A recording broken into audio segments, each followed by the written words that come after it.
Yes. Time is yours. Yes, sir. And how many participants in the room right now?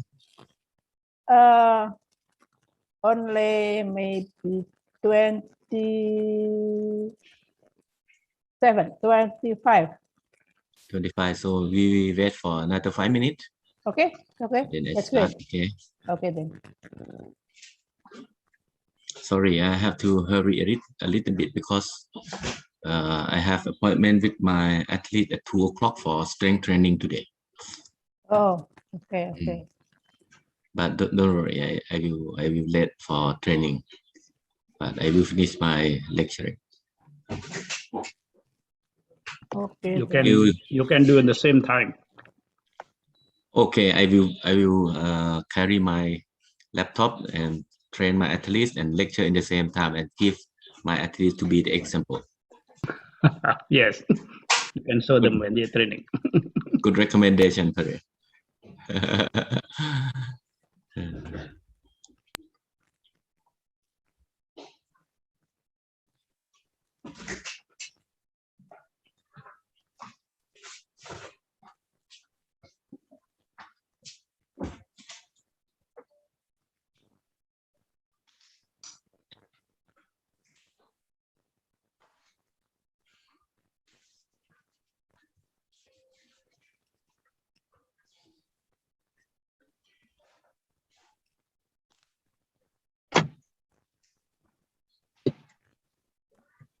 Mami teacher. Barang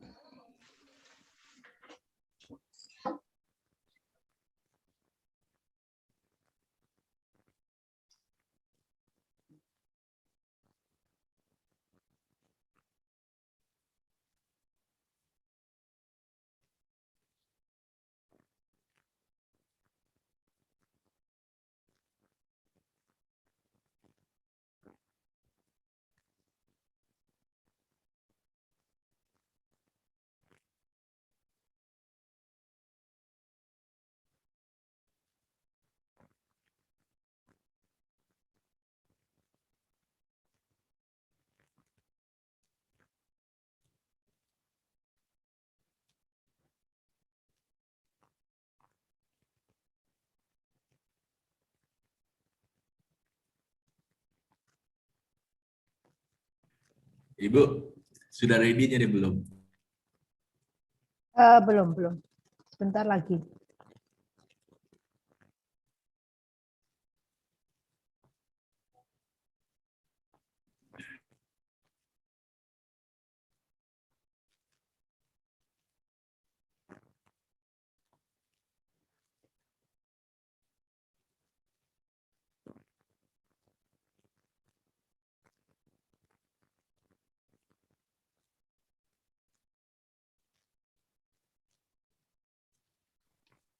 Amnoy, how are you? You don't open the microphone.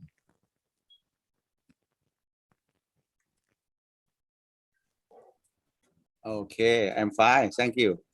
And you? I am Noi. Who are you? I'm Noi. What up? Oh, สวัสดีครับ สวัสดีครับ Mr. Lia. How are you? I'm fine. I'm fine. And you? Yeah, I am fine too.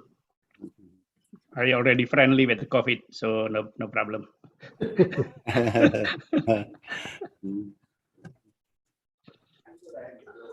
So you are in at your province, or you are in the Bangkok? In province, Suphanburi province. I see. Yeah. Yeah. You look always young, eh? Yeah. Thank you. Still have to? But I look the other way around, Pak. I have to. Only one.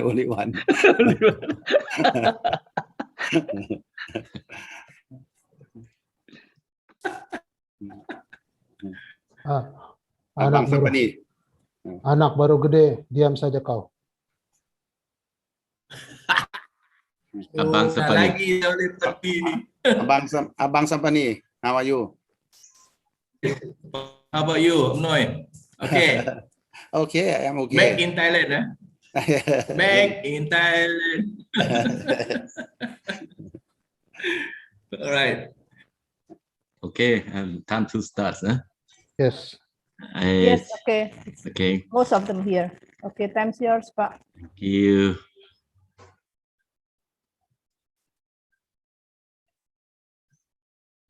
You see the screen?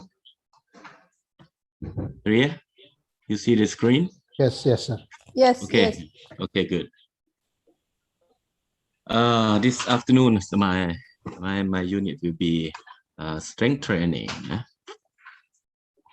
The strength training normally in how say, normally the strength training is the big story. We have so many things to learn about the strength training. Yeah, so many things, and you have to know so many things until you understand strength training clearly. Yeah. You need physiology, you need anatomy, you need mechanism, you need biomechanic, you need everything to do the strength training program rightly. If you see the picture on the screen and you are old enough in coaching, yeah, like Mr. Ria, Abang Sapani, you know four of them. They are my athletes when I work as a coach or a strength conditioner for them. This is four of my athletes who win the gold medals in the Asian Games Guangzhou 2010. If you see the body of them, they are quite strong. That is from strength training.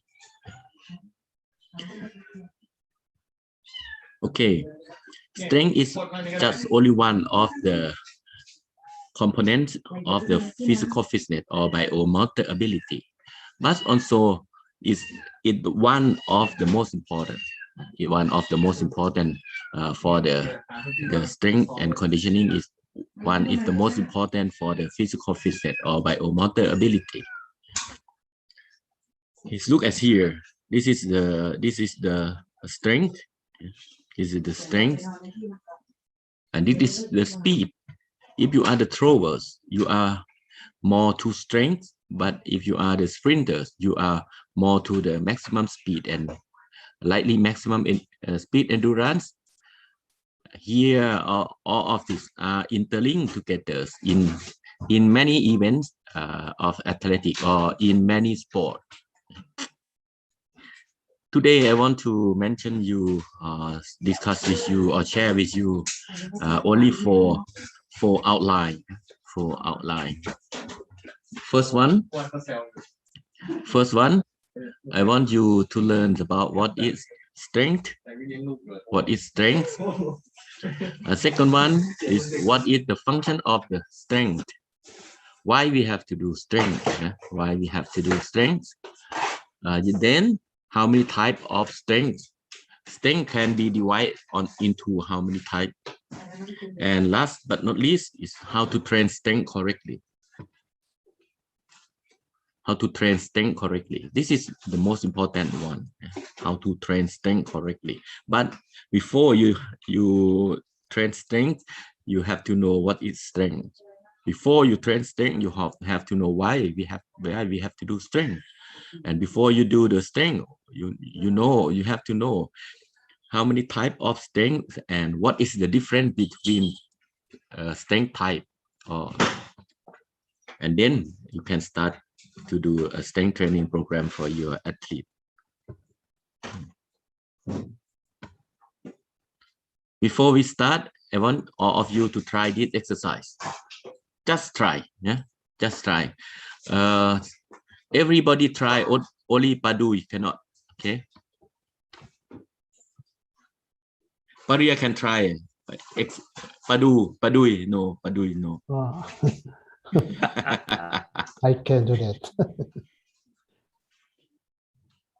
One leg, full squat. Yeah.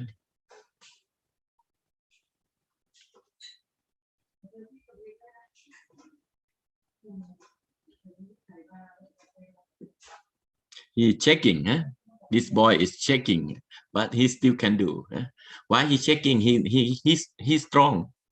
He's strong for his body weight, but why he checking? Because he lack of stabilization. Yeah. Here you can see something. When you do a strength training and you can see the exercise and something mistake, and then you know what is the mistake of that movement, and then you can correct it. I just want you to try that. Maybe you can test your athlete to do this exercise. Okay, what is strength? Normally, definition of strength is very short. Strength is the ability of the muscle to apply force. Ability of the muscle to apply force. But how much force you can apply? How much force the athletes can apply?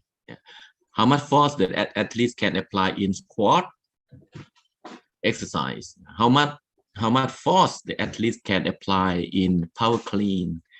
How much force the athletes can apply in bench press? This is three very important exercise in the strength training. Most of the athletes use these three exercise in strength training. So its development should be prime concern to athlete who attempts to improve performance using several strength development methods to fit in each sport. And then when we do the strength training exercise, you have to think about who is your athlete and what is the sport do they play, or what is the sport do they train? Who is the athlete and what is the sport? What is the sport that they train? Okay, this is the definition of the strength. Now we come to the functions of strength. Function of strength. Firstly, most of the athletes who train strength, they want to increase performance, sport performance or the physical performance. Second one, we do strength. We want to do the preventions, the injury preventions. And then here we don't want to do, but sometimes we have to use it or we have to do it. Rehabilitation when the athletes are injured. And then prehabilitation. Sometimes we have to do the prehabilitation exercise before the athlete lead to injury. Before the athlete will get the injury. So we have to do prehabilitation. These four functions of strength training. Mostly we train strength, we always think about the performance, and they have to try to lift weight. They have to do more push up. They have to do more crunch. They have to do more sit up. They have to do more uphill running. But sometimes you forget it. And sometimes you forget very important exercise to do prehabilitation for the athlete. And if the muscle, if some muscles are not strong enough to support the performance, the muscle who have to direct to the performance is lead to injuries, especially a small muscle group. So right now, nowadays, most of the strength conditioner, they start to talking about the muscle chains, how the muscle work together in the back of the body is posterior chains. This is trapezius. This is latissimus dorsi. This is low back. This is gluteus, hamstring, gastrocnemius through the ankle. Here, most of them are the muscles who are in the back of the body, and we have to think about all of them are linked together very good, or they can work together very good or not. Here in front, we say this is the anterior chaining or anterior chain of the muscle in the body. What is the muscle here? Pectoralis, and then abdominis, Here hip flexors, here quad, and here tibialis anterior through the ankles. This is front, and all the muscles are in front. They work together very good or not? And here lateral chains, the muscles who are in the lateral of the body, who are in the lateral of the body. One here, latissimus dorsi, also not only on the back, also on the side of the body. Oblique, here gluteus medius, and here the side of the calf, and then and here is not only muscle, here also the ligament or the fascia, fascia latae. Here is the fascia or IT band. So all of them are interlinked or not, are linked together very good or not. And also we have cross chain from here to here, or from left shoulder to the right foot, and from the left foot to the right shoulder. This is a cross chain. That's something we have to think about right now, or nowadays. Most of the strength and conditioner, they have to train all the muscles who work together in the line, front line, back line, and lateral line, or cross line through the body. And here before, and in this PowerPoint, I want you to learn something. It's something like a test, and very simple test. Before you ask your athlete to do the strength training, please use this test before you start training. And I will show you the clip video, and you can see something different and something mistake. And what do you see on this video clip? This is my question. What do you see on this video clip?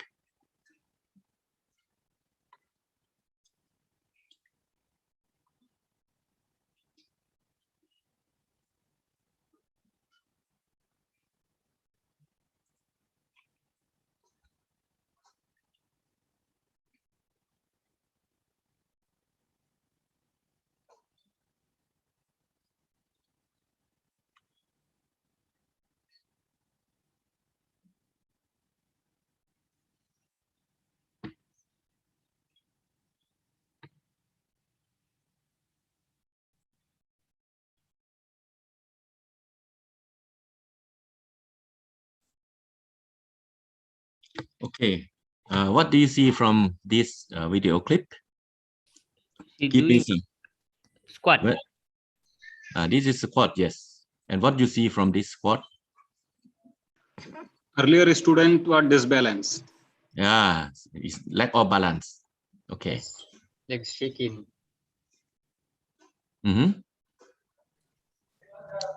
What is the problem? Why she cannot do this exercise properly? There is remark from John. Knees bending forward. Lack of strength. Lack of strength. Okay. No proper posture. There's a muscle imbalance between the left and the right side. Thank you. This is the most important one. Chong Hikin, you have to open yes, sir. Yes. What do you think about this clip video? What is her problem? And normally I don't ask about what we have to do to correct the problem. But mostly many answer to me already. Thank you.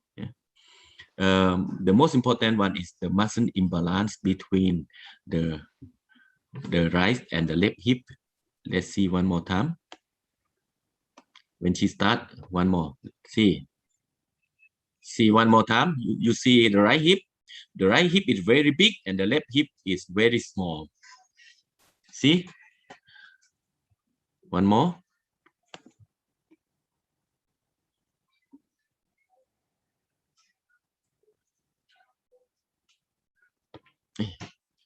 Sorry.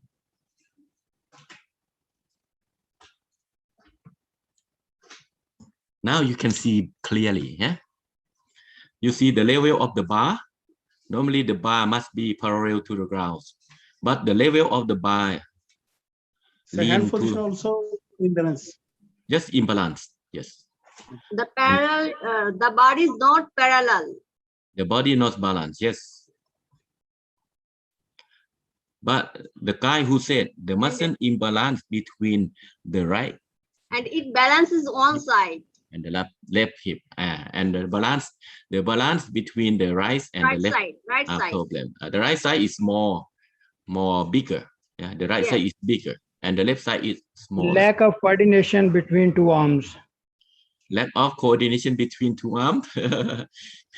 So sorry, yeah, this is I have to correct your answer. Yeah, it's not lack of coordination, but lack of muscle imbalance, lack of muscle balance, because the muscle in the right are big, and the right shoulder lack of flexibility and lack of mobility. That's why the left shoulder is more flexible and more mobility, more mobilization.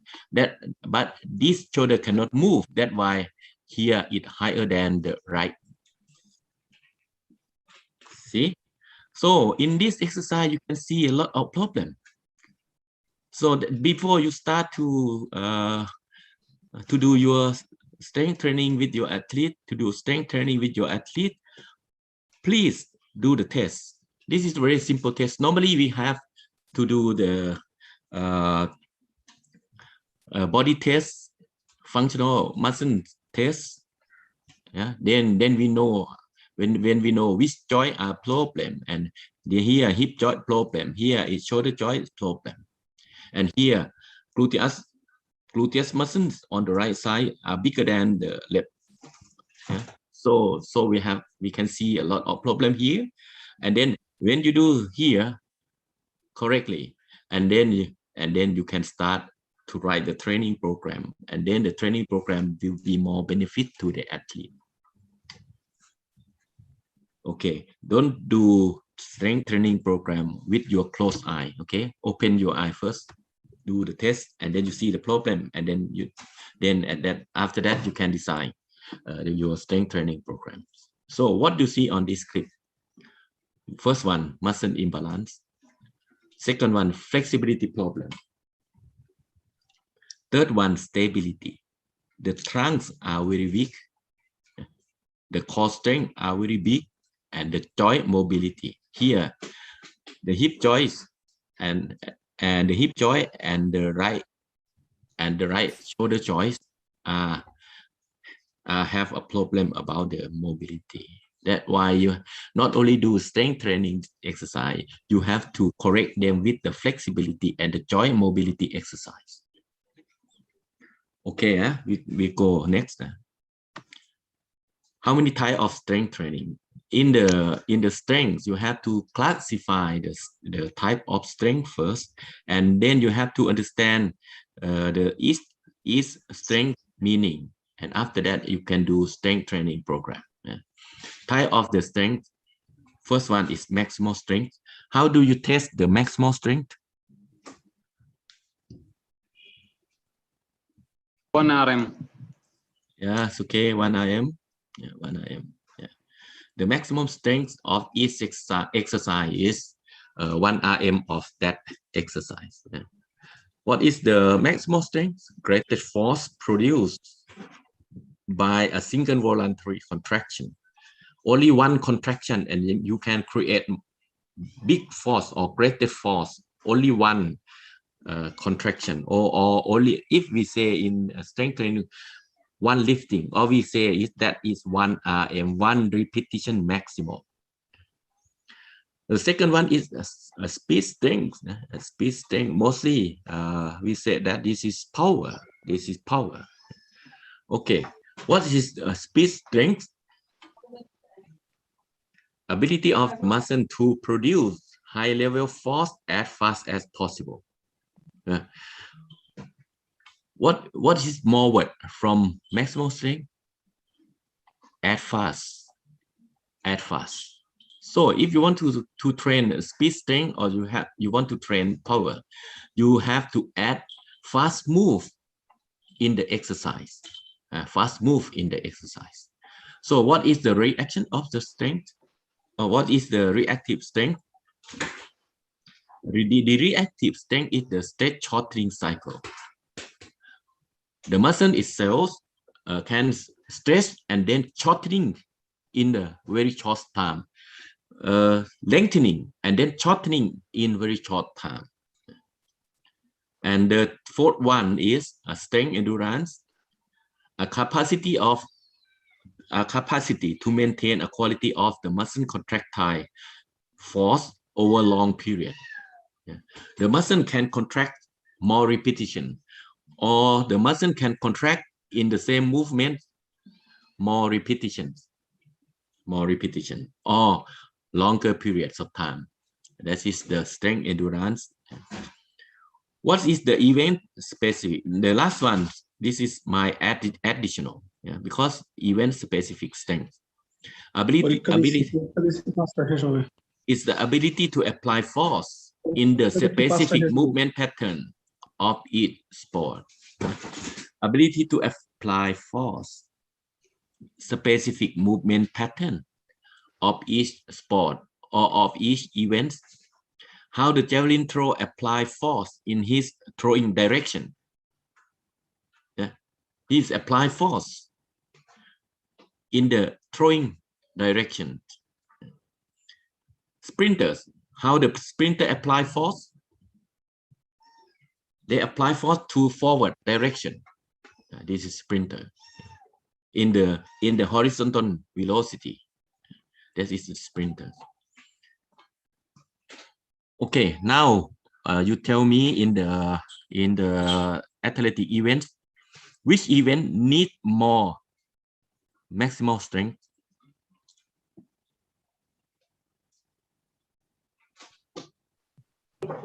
Steeplechase. Maximal throwers. It's a throwers. yeah. Yeah, throwers. Huh? Second one. Short. Sprinters, the speed strength. Jumpers. Sprinters also. Jumpers. Yes. And the third one? Steeplechase, 3000 steeplechase. Sprinters. And steeplechase can be, yeah, steeplechase can be. But steeplechase is not a maximal strength. Steeplechase needs reactive strength and strength endurance. Yeah. And which event need more strength endurance? Middle and long distance event. Long distance. Marathon. Marathon. Okay. But every event, they need event specific strength. Understood? Understand? Every day event, they need their own event specific strength. Event specific exercise. Yes, just right. Okay, thank you. Okay, next slide. Okay, now I show you the maximum strength training.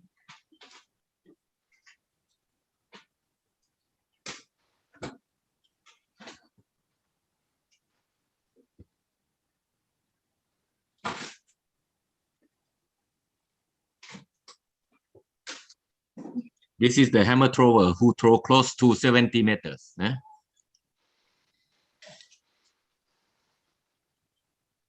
Okay, next will be speed strength training or power training.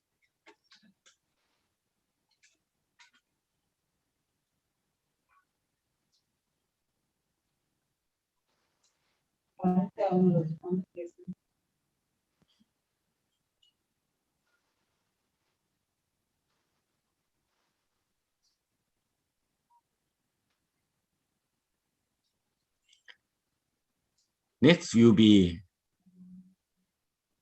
reactive strength training.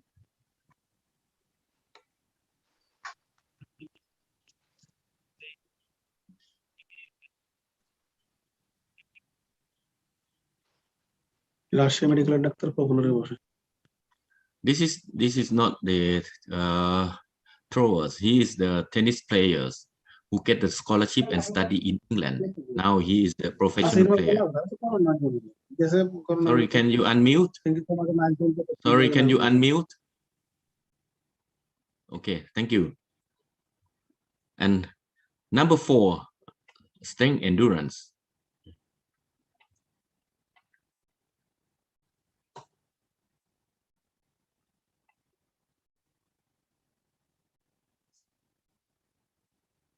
This is uphill running. This is one of a good strength endurance training. Yeah? And last but not least,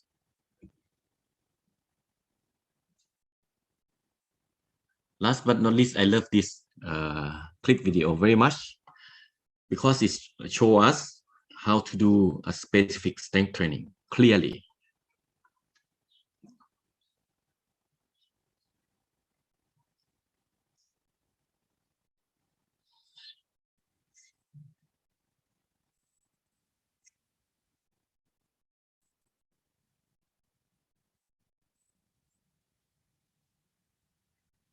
From this video, it's not only do strength training, but the movement of the throwers is correct in the right direction of throw too.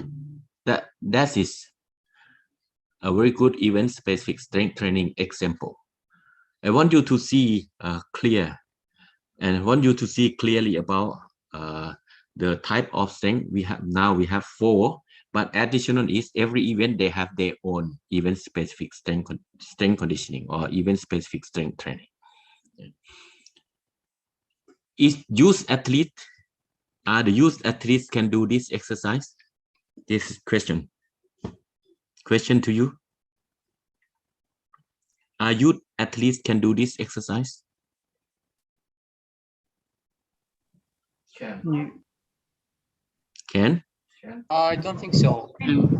They can do with Yes. lighter weight or lighter implement. Oh, Deepak Kumar. Yeah. Very good. Yes. They all of them can do this exercise.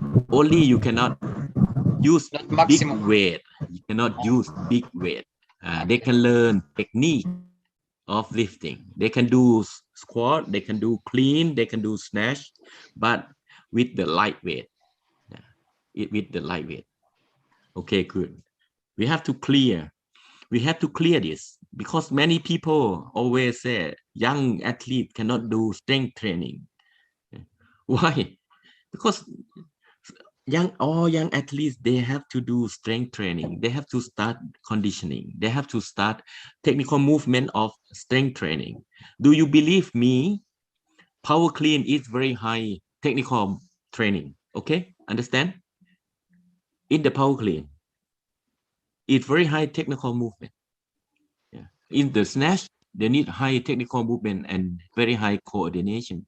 And if you not learn them before, and then you start at age of 17, 18, how long they need to adapt to the technical movement, and that is waste of time. So we can start do strength training with the light implement or with the light equipment before they get into the strength training period, as Mr. Pavia mentioned you yesterday. Okay, I will go a little bit faster. In the strength training, you have to understand the type of the muscle contraction. Yeah. The muscle can contract into 2 types. First one is static, and second one is dynamic. Here is named isometric, and here is named isotonic. You know isometric contraction? Do you know isometric contraction of the muscle? Or the plank exercise, eh? No change in the shape. No change in the length of the muscle. Yeah. Yeah. All the plank exercise are isometric exercise. So if dynamic movement or isotonic, the muscles can divide into 2 phases of contractions. First one is concentric, the muscle shortening. The second one, eccentric. The same muscle are lengthening and resist to the force. So the muscle are work concentric and eccentric. And in strength training, you can combine 3 of them: isometric, concentric contraction, and isometric together. See here, the athletes who train this kind of muscle contraction, isometric to fast concentric. In the same isometric contraction, and then continue with the fast concentric. Which is the event the athletes have to do this? Isometric to fast concentric. Which is the event the athletes to do this? They are in the concentric positions. Moment, and then after that they do very fast concentric. Which event? Sprint Yes. starts, sir. Start. Yes. Starting. Sprint starts, yeah. And start. In the starting set position, all the muscles are isometric. Yeah. And then after can, the muscles push off from the starting block are work concentrically very fast. Now you understand why we have to understand the type of the muscle contraction. Here we can do slow eccentric, slow concentric, slow eccentric, slow concentric. This movement normally we use to increase the muscle size or the muscle hypertrophy. Slow concentric, slow eccentric, slow concentric. It means you do squat and you sit down very slow and then you stand up very slow. This is slow eccentric and slow concentric. Here plyometric, state shortening cycle, like the boy who jumps from the table and jump back to the table. That is the reactive strength. Mostly reactive strength are plyometric. Then slow eccentric and fast concentric. You do squat, you sit down very slow. At the end of the squat angle, you go up very fast. Very fast, it means slow eccentric and slow concentric. And last but not least, but this is not for youth athlete, but this is for very high level of the athlete or the elite athlete. You do supra eccentric. I don't mention this. If you want to ask me the question, you write in the chat. And after you do strength, and mostly in the competition, we don't use strength. Trust me. In the competition and in all the sport events, they don't use strength, but they use power. Mostly you use power. You don't use strength. You use power. So maybe you can say this is the power training. A power training. Why we do strength? Because we need power. But the athletes never use the strength in the competition, especially in the athletic. So landing and reactive power. You landing to the ground and react immediately, like a sprinter, jumpers, throwers. The foot land and have to react to the ground very fast. You have to use or create force from the ground to the implement or through the body to fly into the air, or to the ground to run fast and go forward. This is landing and reactive power. This is on mostly here. Mostly we can check the ground contact times. Throwing power. This is limb speed. This is the limb speed.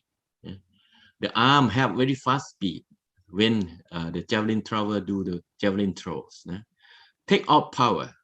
It's like a reactive power, but you take off and fly through the air. Starting power. This is what is the muscle are working when you do starting power. Isometric through connect with the fast concentric. Deceleration power. This is very important. This is very important, especially with the throwers. I think Mr. Pawia will mention you at the end of after me lecture strength training. After I lecture strength training. Okay, this is deceleration power to stop very fast. See, when the javelin throwers approach 5-step rhythm, and in the last 3 steps before throw, you have to stop the left side very fast. The whole left side are break, and then the right side are throw. That means left side you need a deceleration power to stop very fast. Acceleration power. This is always need in the in the athletic events. Sprinter need, also middle long distance need acceleration. Here I show you some kind of the strength training. Here.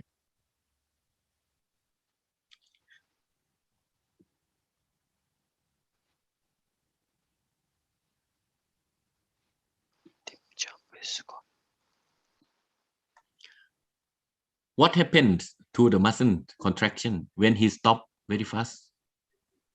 Isometric. When he stops very fast.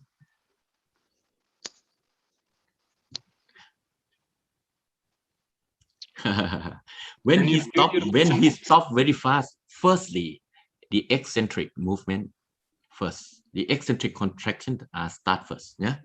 Are you agree with me, Mr. Deepak Kumar? I just Stop immediately. Yeah. Okay.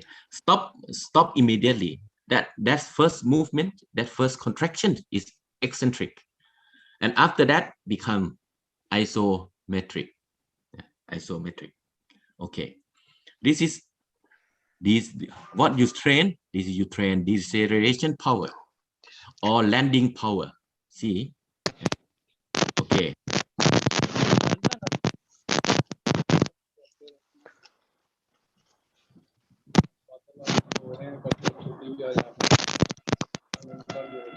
Contraction power, reactive power, deceleration power. See, only this jumping exercise, many kind of you can create for your training program through many kind of power. Through many type of power, you can train deceleration power, you can train landing power, you can train take off power. See, yeah. That why before you start to do the strength training program, you have to learn a lot. You have to learn a lot. So many things you have to learn before you understand how to design the strength training program properly. Classification of the strengths, and maximal strength, speed strength, reactive strength, and strength endurance. Maximal strength, what we do, we do the neuromuscular recruitment, we do the coordination and hypertrophy. Yeah, this is we have to train the neuromuscular recruitment. Yeah. Speed strength, we need the foundation of the maximal strength and impulse frequency of the neuromuscular nervous system, and fast twitch fiber, all the fiber, all the muscle fiber, all the type of the muscle fiber are working together. Reactive strength, energy store. Mostly when you do jumping, you do hurdle jumps, where is the energy store? You understand what I mean? The energy store in the Achilles tendon before you touch to the ground. You do dorsiflex and full extension of calf and Achilles tendon. Yeah, and Achilles tendon, and all the energy stored in the Achilles tendon. Okay, now you understand. Reflex activation. The reflex neuromuscular are activated, and very high coordination when you do the reactive strength, especially when you do the plyometric exercise. You need very high coordination, and you need very good technically. Strength endurance, capillary density, increase the amount of the capillary. Fiber type, this is more in slow twist muscle fiber. And also maximum strength, gain more maximum strength is more strength endurance. You know why? Because if your maximum strength is 100 kilogram in bench press, you can do that for one time. 50% you can do 30 times. 50% you can do 30 times. 50% of the maximal strength is mean at 1 RM 100, 50% is 50 kilogram, and 50 kilogram you can do 30 repetitions, and then you increase your maximum strength to be at 110 kilograms, and then at 50 kilograms you can lift more repetitions. It means more maximum strength, more strength endurance. Okay, then I will explain more about this. Pathway of the strength development. To do the strength with developments, you can do two types of the strength developments, especially the maximal strength. First one, increase the strength. You increase at the muscular adaptation. The muscle fiber adaptation, you increase the hypertrophy. The muscle fiber getting bigger. Then, what is good here? The muscle getting bigger, the athlete getting stronger. But the problem is the athlete gain more weight. Understand? Huh? The muscle getting bigger, gain more weight. In jumping events, if you gain more weight, what for? Understand? If you increase your body weight in the jumping event, especially the high jump, 1 kilogram up reduce 2 centimeters body weight. Some athletes is too thin, and they want to gain more muscle, and then you can use the muscle hypertrophy exercise for the athlete. Here, you increase strength, but you increase the ability of the CNS adaptation, central nervous system, neuron muscular. You can adapt at neuron muscular. And mostly when you start to do strength training program to the athlete, firstly, adaptation is adapt at the neuron muscular. No gain weight. The sport weight category, no problem, because the athlete not gain weight. High jumper, they're getting stronger, but no gain weight. It's good for the athletes. Jumpers, sprinters, also the same. You know how many ground contact times? It's how many kilogram of the sprinters? How many kilogram body weight at the ground at the contact to the contact to the ground of the sprinter? How many kilograms? 7 times per kg. Yes, yeah, roughly 5 times body weight in the sprinting.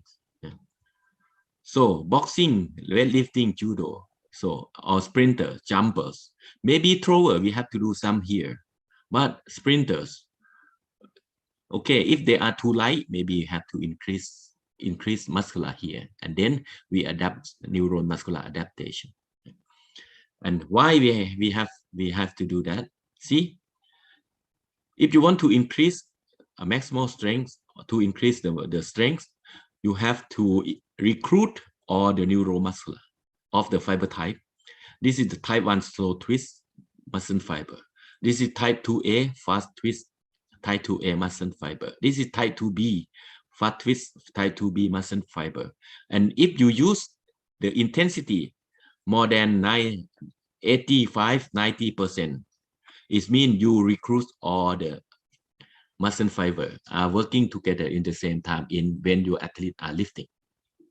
Light, moderate, and maximal. Here, maximal. Maximal strength, you have to work here. And strength endurance, you have to work here. Maybe power, you have to work in this area. Okay. And relative proportion of total units, motor unit involved in training activity. In training activity. Which is the exercise? This is the exercise. Sometimes you have to select the exercise. You have limit of time, and you have to select a good exercise for training. This is isolate. Arm curl, tricep. Here, see, you can increase the neuromuscular only maximum 20%. Bench press, seize row, let pull down, incline press, military press, You can recruit the neuromuscular only 40%. Roman deadlift, good morning. Deadlift, you squat, reverse hyperextension. Here you can increase 70%. But the most benefits one for weight training is power clean, snatch, clean and jerk. See, this is good, very good for maximum power training and very good for throwers, jumpers, sprinters. Yeah, here. And if you use this kind of training, mostly the athletes will not gain weight or gain more muscle. Okay, how to do strength training correctly? If you want to do strength training, you have to think about, first one, I already mentioned you, the muscular contraction. Here, the plane, the axis and the plane of the movement when you do the strength exercise. Yeah, a fulcrum, when you turn around, which is the fulcrum of movement, angle of joint and range of motion. With angle of joint or range of motion, the athletes use in the competition. Direction of direction of force. This is if you want to create the event specific strength training, you have to think about the direction of force or the resistance. Do not forget to train strength at tendon. Very important at tendon. Yeah. You know what is tendon? Tendon is the attachment of the muscle to the bone. Yes, good. Yeah. Thank you. Yeah. Thank you, Pato. Muscle to the bone, this is the tendon. But don't forget to train tendon. Because the tendon itself is very difficult to adapt. The muscle is adapt to the strength training very fast, but the tendon very slow. So you have to do strength, you have to plan strength training longer time to wait the tendon adaptation. See, mostly of the strength training program, if you go to rush, the tendon are injured. Mostly. Pre-tensions. Yeah. Why you do dorsiflexion in sprinting before the foot touch to the ground? Why? Because we want to do the pre-tension of the Achilles tendon and calf muscle or gastrocnemius. Foot and hand placement and the grip when you do the strength training program or the strength training exercise, you have to think about the foot placements. You have to think about the arm placement. Like when you do push up, yeah, you do closed hand, you do shoulder wide apart hand placement, and you do wide hand placement. That is the placement of the foot and placement of the hand, and you have to think about the grip. Okay, this is the plane and the axis. See, this is the plane. This is the plane. This is the median plane. It's cut you to the right and the left. Yeah, the right side and the left side. Are you train the right side and the left side equally? Yeah. Are you train the right chest and the left chest equally? Understand? Are you train the right leg and the left leg equally? So if they are equal, they will not lack of stable. So right leg and left leg are the same strength. Here, frontons. Yeah. The fronton here divide you into two part, front part and back part, the chest and the scapula. And the trapezius behind or the rhomboid are equally or balance. Yeah, balance. They cannot equal strength, but they can be balanced. And here, quadricep and hamstring, are they balanced or not? Yeah. The tibialis anterior and the calf muscle or gastrocnemius, are they balanced or not? So it means you must train agonist and antagonist muscle. When you lift the knee, in sprinting, which are the muscle are work?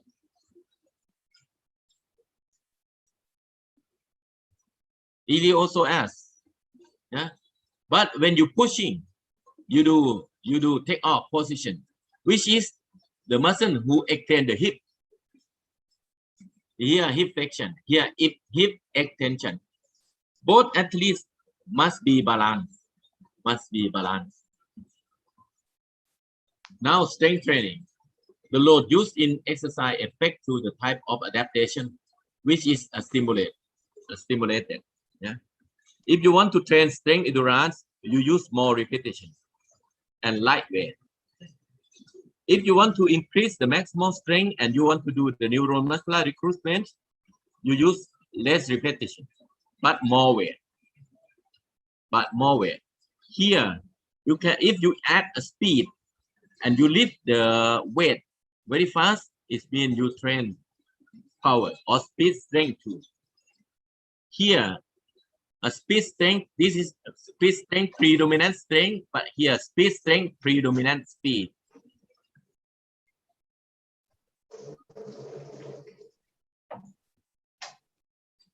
Now we come to the planning the strength development program. How to design the program? First one, you have to try the exercise. You have to try the exercise. How to try the exercise? General exercise. First one, you have to start with the general exercise. General exercise. Squat, sit up, shoulder press, arm pull, tricep extension. This is general exercise. Or you use power clean, also the general exercise. Now we come to a specific exercise. Specific exercise. You have to think about the movement of the event, and you decide the strength training belong to the movement of the events. Like you use the overweight in shot put. Normally the shot put, the short is 7 to 7.25 kilograms, but you use 10 kilograms for throw.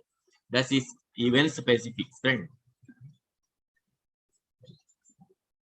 So all the exercise you have to mix between the general exercise and specific exercise should be used. But mostly general exercise you use in the general preparation, and specific exercise you use in the specific preparation. And close to the competition, you train more power.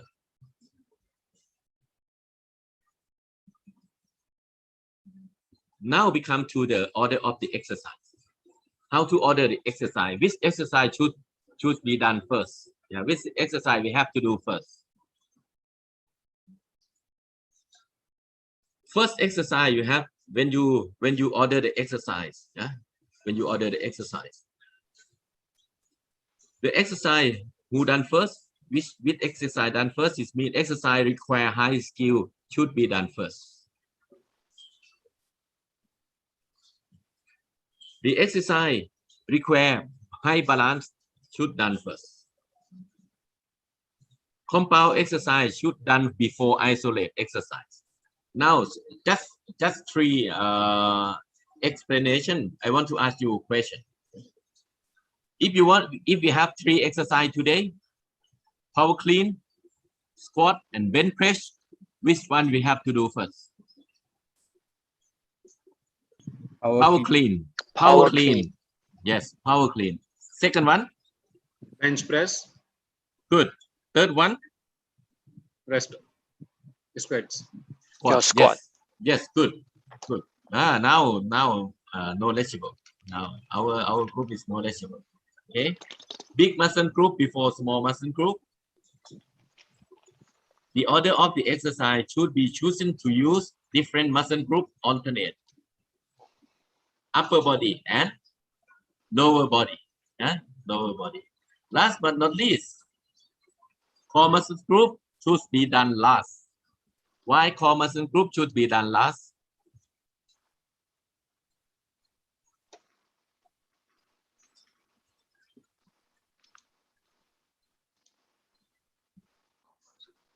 Because many exercise you need the core muscle group in the exercise. Like you do the power clean, you need the strength from the core exercise, from the core stability. Okay. These are those of the method of training. Percentage. If you do 85%, you can do 1 to 5 reps. And the rhythm of the lifting is moderate. And here you gain the maximal strength. Maximal strength. If you apply percentage at 80, 70 to 85, you can do 10 to 5 reps. Moderate, slow. What you gain? You gain maximal strength hypertrophy. Maximal strength hypertrophy. Here, if you do at 30% to 50%, 6 to rep, 10 rep, explosive, you gain power. Yeah. Here, if you train at 75%, but 6 to 10 rep, but very fast, what you gain? You gain maximum power.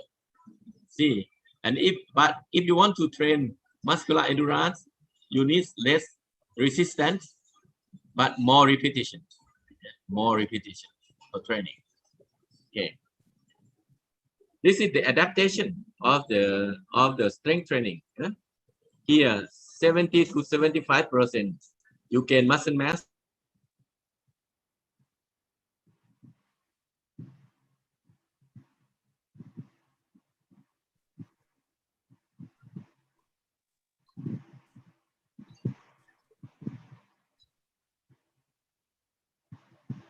(70 to 75% gain the muscle mass.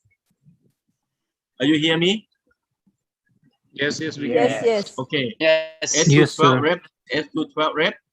Yeah. 5 sets, 2 to 3 minute rest between. Here, the muscle adaptation is the hypertrophy. Yeah. Hypertrophy. But you go at 90 to 100%. Yeah. 1 to 3 reps. 3 sets. 5 minute rest in between. Explosively. What here?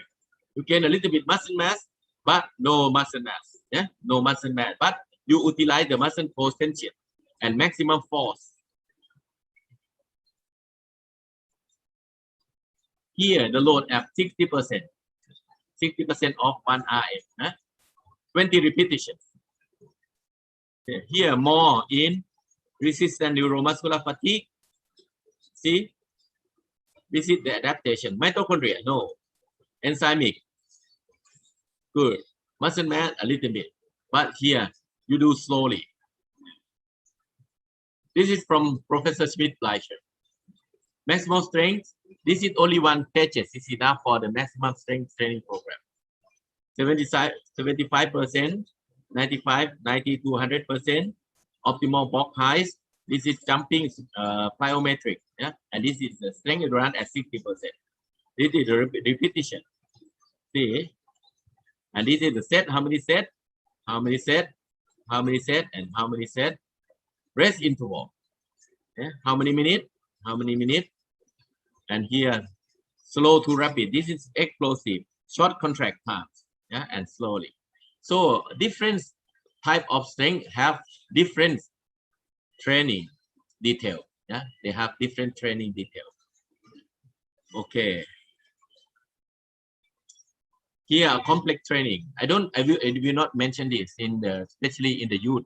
Yeah? So I will skip this. I will skip this slide. But here, a very good information. How many times per week is best adaptation for strength training? See, 1 per week is increased strength 28%. 2 per week, 2 times per week is increased strength 30%. 3 times per week, 30 to 4%. 30.4%. If you do 4 times per week in the same muscle group, you get less adaptation, only 26%. Because every training section that the muscle need recovery. Minimum 24 hours per 1 strength training program in the same muscle group.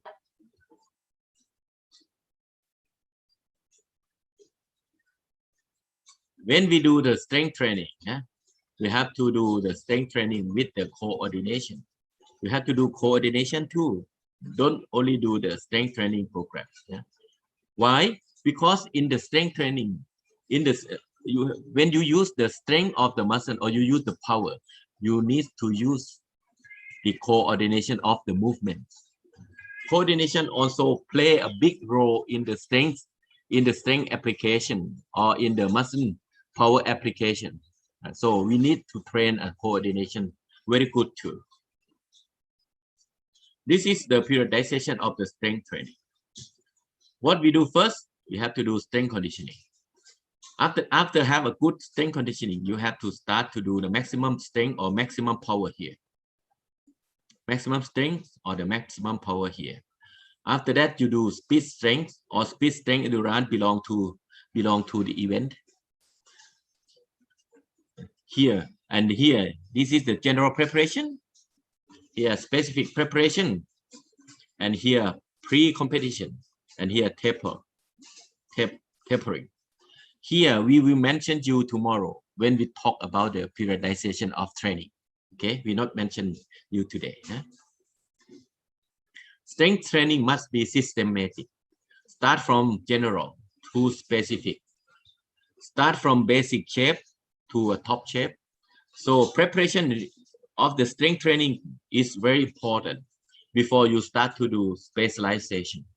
Because here, if you too rush to do the specialization of the strength training, it will lead to athlete injury.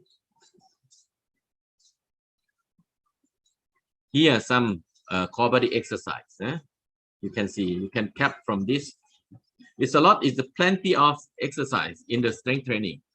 I have in my computer more than 2,500 strength training exercise. 2,500. Leg exercise. Yeah? This is a variety of the leg exercise.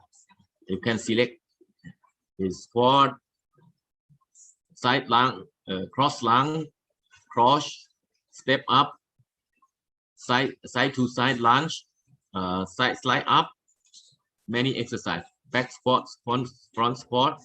This is for the leg exercise. I think all of you all know this exercise, chest exercise, tricep extension, elbow, chest. This is chest. This is chest exercise, and some plyometric exercise.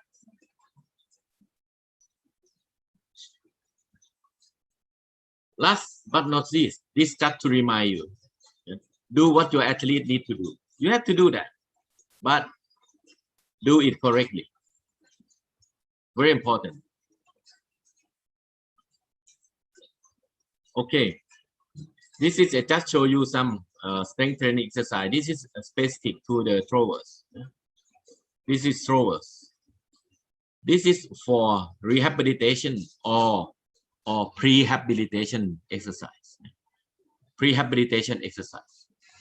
This is core balance. This is plyometric exercise for the throwers. This is event-specific exercise for the shot putters. And here the table of the maximum intensity strength training. If your athlete, one IM at 300 kilograms at 95 kilogram, 95% is they have to lift 285 kilograms. This is very good for calculation the intensity of strength training. Yeah. And if this is already complete, you can use it directly. I want you to see some clip video for 3 minutes, and then I stop my lecturing.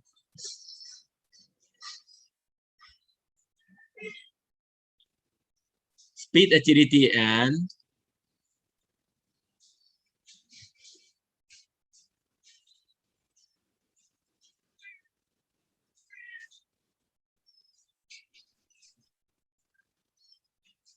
yeah, sorry.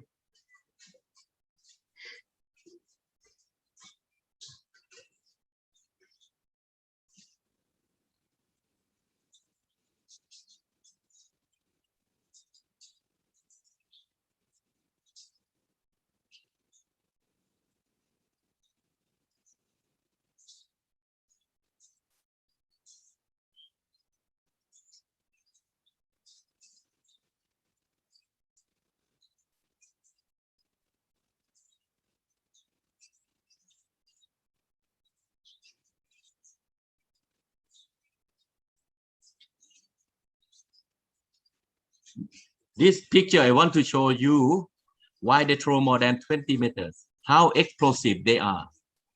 See, this is the throwers who is more than 120 to 120 kilogram, 130 kilogram, but they can jump very good, very explosive.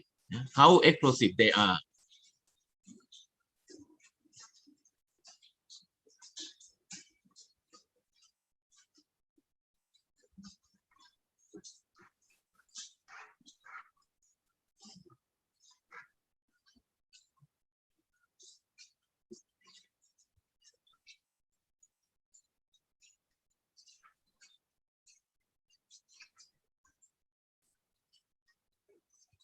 Okay, I spend full time, 1 hour. Yeah. I said to you that is a big story. Now time for questions.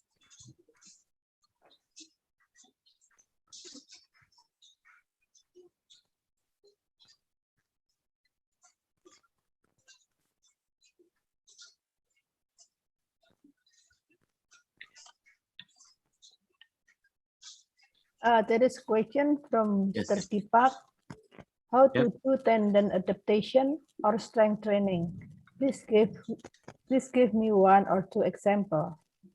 What is the question? How to do tendon adaptation or strength training? Very good. Very Or good strength question. training. Very good question.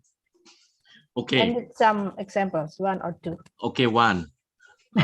You do heel rest exercise. The heel is right up, but when you put the heel down to the floor, you do very slowly. Understand? You do heel rest, and to go down, you go very slow. Understand? Yes, thank you. Mostly in the eccentric phase of the muscle contraction. Yeah. Or you want to increase the tendon of the quadricep who attached to the knee. Yeah. So you do the squat. You do the squat, but when you go down, you go slow. Mostly in concentrically. It's very good. It's very good, and will strengthen the tendon. Yeah. This is the new research at in years 2019 from German. Maybe I send it to the group. Let's see, yeah, if I can find in my telephone. I will send it to the group. Sure. Okay. Thank you. Thank you.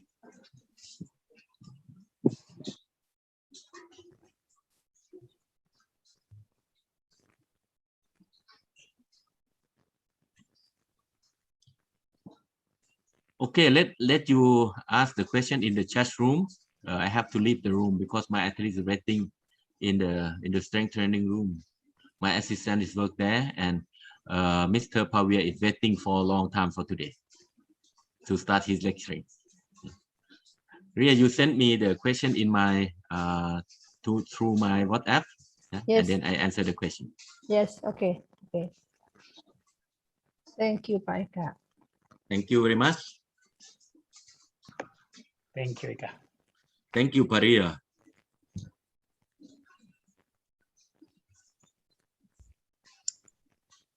Thank you, Eka. Thank you very much, brothers. Afir, you have 5 minutes to ready. Yes, I am ready, but I think participants need some 5-minute break. Yep. Okay. Yeah, They can drink coffee or tea. I will come back to your class in 1 hour. Pardon? I will come back to the rooms in 1 hour. I go training first. Oh, okay.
All right, the next session will be fundamental of throw and training for throw. Mr. Power Singh will take the session. Or Mr. Power Singh, you have the time. Please, thank you.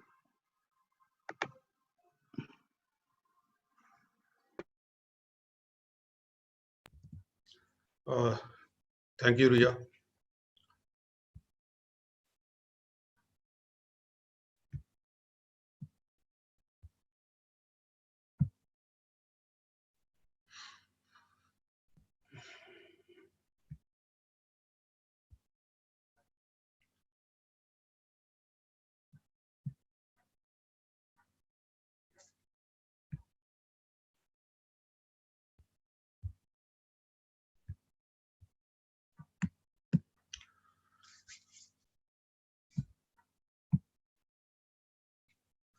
Good afternoon, everyone. So, good afternoon. Good afternoon. Good afternoon, sir. So today I'm going to introduce the next topic of the session, that is fundamentals of throws. So first of all, what are the objectives of throwing events? The objective of throwing event is to push the implement as far as possible. The objective is farther, whether it is shot, discus throw, javelin throw, or hammer. The objective is farther. So when we see the throwing events, all the 4 throwing events in the throwing event group, although they are from the same group, throwing events, but if you see the technique or the total technical model, they are unique in nature. Every event has a uniqueness in their nature, in their overall technical model. You see the shot put, hammer, javelin, or discus. They are not similar in the technique.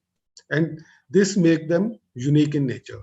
And what are the reasons which make these throwing events unique in nature?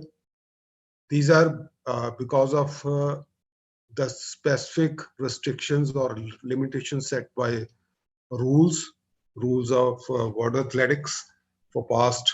There are changes, but it is similar for past almost 100 years. So first thing is the implement. So when we see the implement of 4 throwing events, they are different. They have difference in size. They have different weight. They have different shape and aerodynamic qualities also. Like discus and javelin, both are influenced by wind. But hammer and shot, they have very less effect on from the air. So other specific restrictions or limitations related with the rules are space. You have a limited space like shot put or hammer. You have discus throw, you have a circle, and it has a ring size. Javelin, unlike other 3 throws, is having approach run. It has approach run like jumps. And we have throwing sector lines, and we know that implement must land in that specified area. So all these requirements, these set limitations, has affected the technique. The evolution of the technique of all the throwing events has developed within these parameters of framework of rules. And there are some other rules, specific rules also, like shot putter, where you have to place the shot. It must be in contact with the neckline, and you have to grip the javelin from the grip area only. You can't hold the javelin from other area other than grip area. So this is the reason they have a uniqueness. The technique is quite different from each other. The overall look of the event, when we see action, it is quite different from other with each other. So, but being a coach, you are, for all of you, especially for beginner coaches who are in the throwing field of throwing events, there are some commonalities among these events. For the coaches, you need to understand their commonalities. despite having different nature in the technique, there are some commonalities among the throwing events. So these commonalities are important when you are coaching in the field of throws. This will help you to understand the structure of the throwing events. So first of all, we will discuss about the biomechanical aspects of the throwing events. I think most of you already know the distance of the performance in the throw depends upon three biomechanical aspects, factors. Uh, actually these biomechanical aspects decide the parabolic path of the implement that will travel from the moment it will be released and up to the point where it will land on it will make first contact on the ground. So the first thing is the velocity of release. So the performance in the throwing events depends upon the velocity of release. Velocity of release, or you can simply say speed, it is the velocity or speed of the implement at the moment of release. When it is released, just released at the moment of release, what will be the velocity of the implement at that point will decide, it will affect the total performance. The second thing is angle of release. This is also the angle made by the path or the trajectory of center of gravity of the implement with the ground, with the horizontal position. So this angle. And the angle should be optimum according to the throwing event. So these are the two factors. Third factor is the height of release. Height of release is the height of implement at the moment of release from the ground. So this is height of release. These are the three biomechanical aspects upon which the total distance, like in jumps also. So it is the total distance which depends upon these three biomechanical aspects. Out of these three biomechanical aspects, velocity of release is considered as the most important biomechanical aspects. Why it is the most important aspect? Can anybody answer this question? Why the velocity of release among these three aspects is the most important?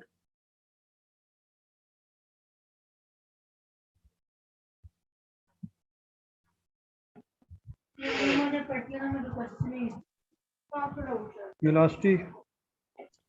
Yes. What is the reason why velocity is the most important? It is important because a little change in the velocity of release will make a huge difference in the performance. If you little bit change the angle of release, it will affect the performance, but not like velocity of release. A slight change in the velocity of release affects the performance or the total distance that implement will achieve in the throw. And height of release, of course, all the three biomechanical aspects they affect the total distance, but the velocity of release is the most important out of these three biomechanical aspects. Along with this, just I mentioned the aerodynamical effects, that the effect of the air on the implement when it travels through the air. So if we see the shot and the hammer, relatively, if we compare the shot implement, shot put, and shot and the hammer with the discus and the javelin, they are heavier than these two implements, and they have less surface area. So the effect on the air on the shot and the hammer is very less. It is so little that it is negligible and we can ignore. We can say it is 0%, although it is not 0%. Just from coaching point of view, it has a very little effect on the total performance. So there are two events where we cannot ignore the effect of air on the implement, that is discus and javelin. These are light implement and the surface area is more, and because of this reason, when these implement travel in the air, the effect of the air upon these implement affects the performance.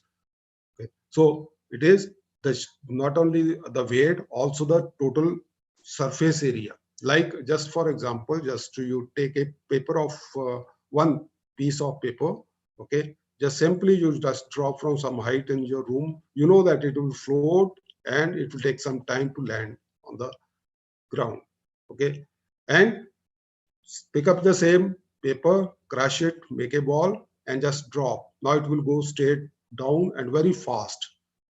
So its weight, whether 4 gram or 3 gram, whatever weight is same. We have not changed the weight, but we have changed the surface area.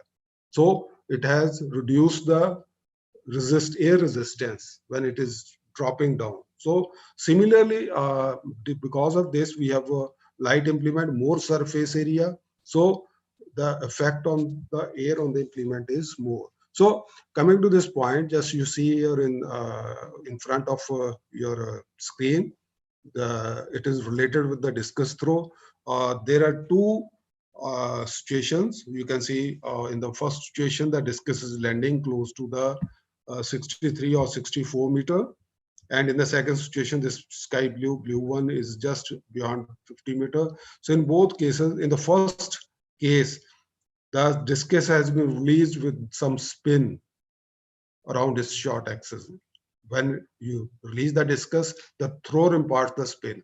So this spin gives a stability in the air and reduce the drag also. It maintains that position. So if in this both situation, the it is a just situation where the release velocity, release angle, and release height are same in both situations. But in one case, there is spin, and another case, there is no spin.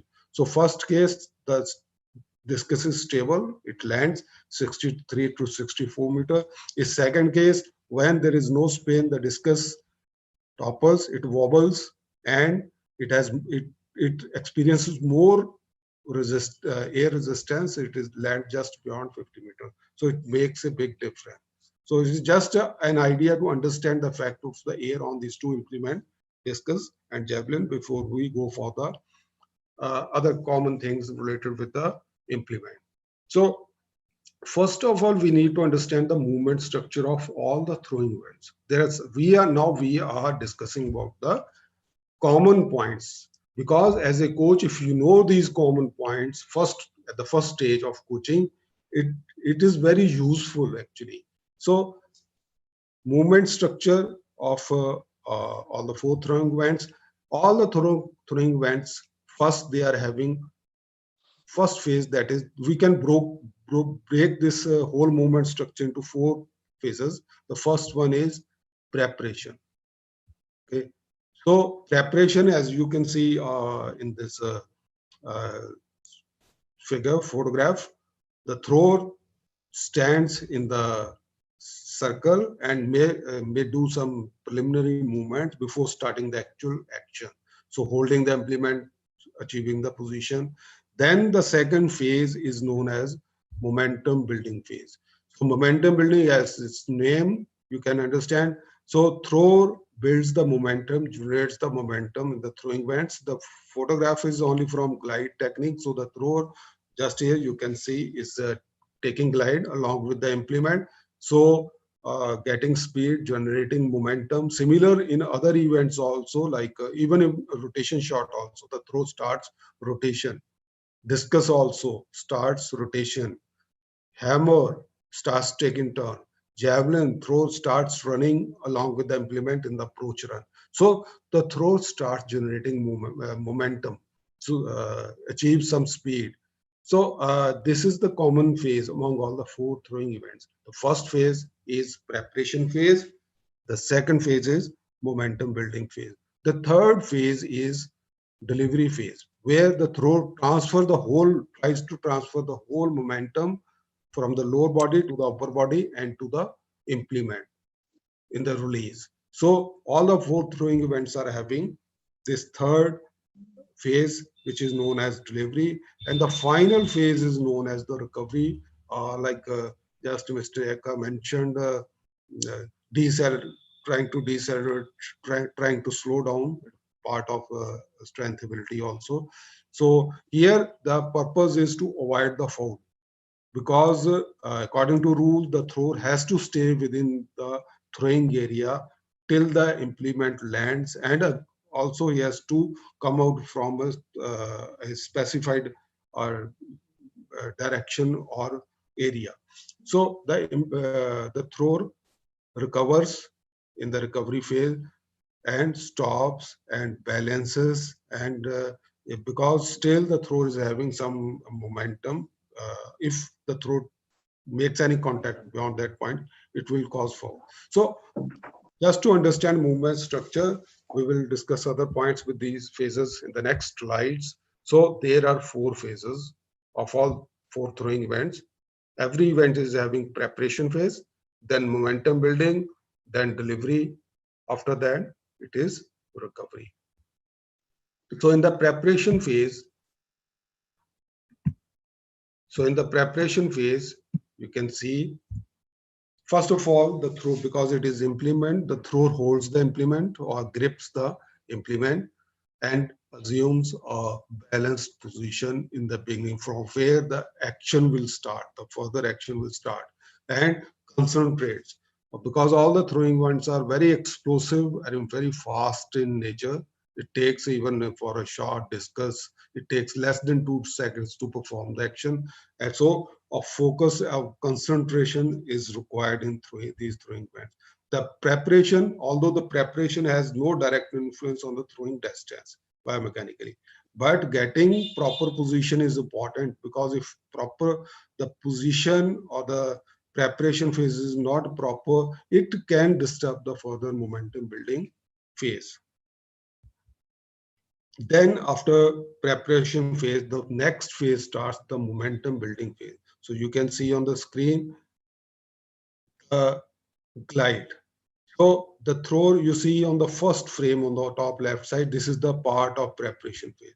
So the thrower reaches in this closed position down in the glide technique of shot.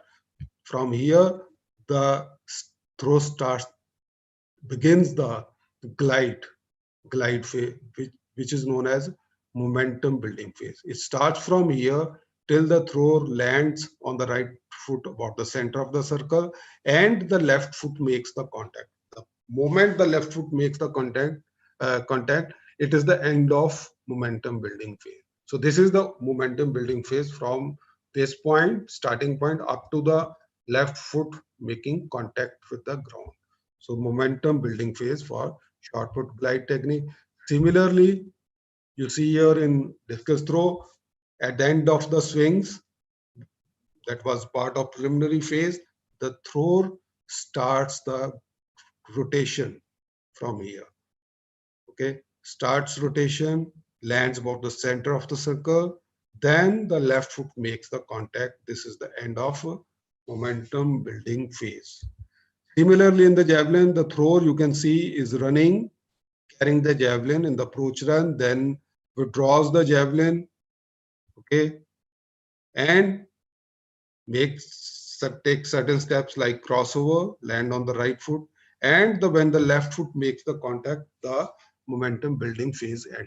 So you can see now, you can see all the throwing events. If you see these three throwing events, the momentum building phase, similarly in the hammer throw also. So the thrower performs some movements, but the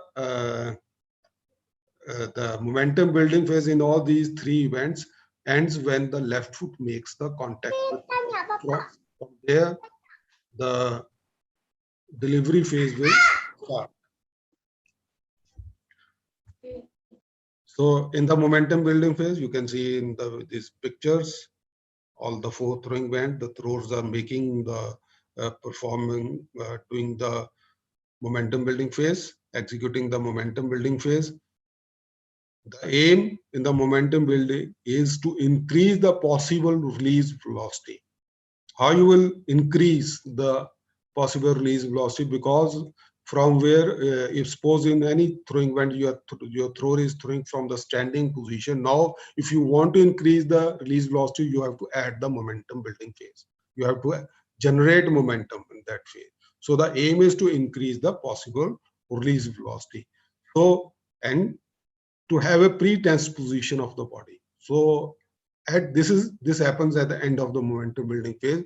The thrower gets a pre-tensed, pre-stretched muscles before the delivery starts. That we will discuss in the next slides. So athletes and implement initially move together as one unit. This is very important because implement and the throw, they're moving together. Their velocity is similar. If a javelin thrower is running at say 6 meter or 7 meter per second, then the velocity of the javelin is similar, 6 to 7 meter per second.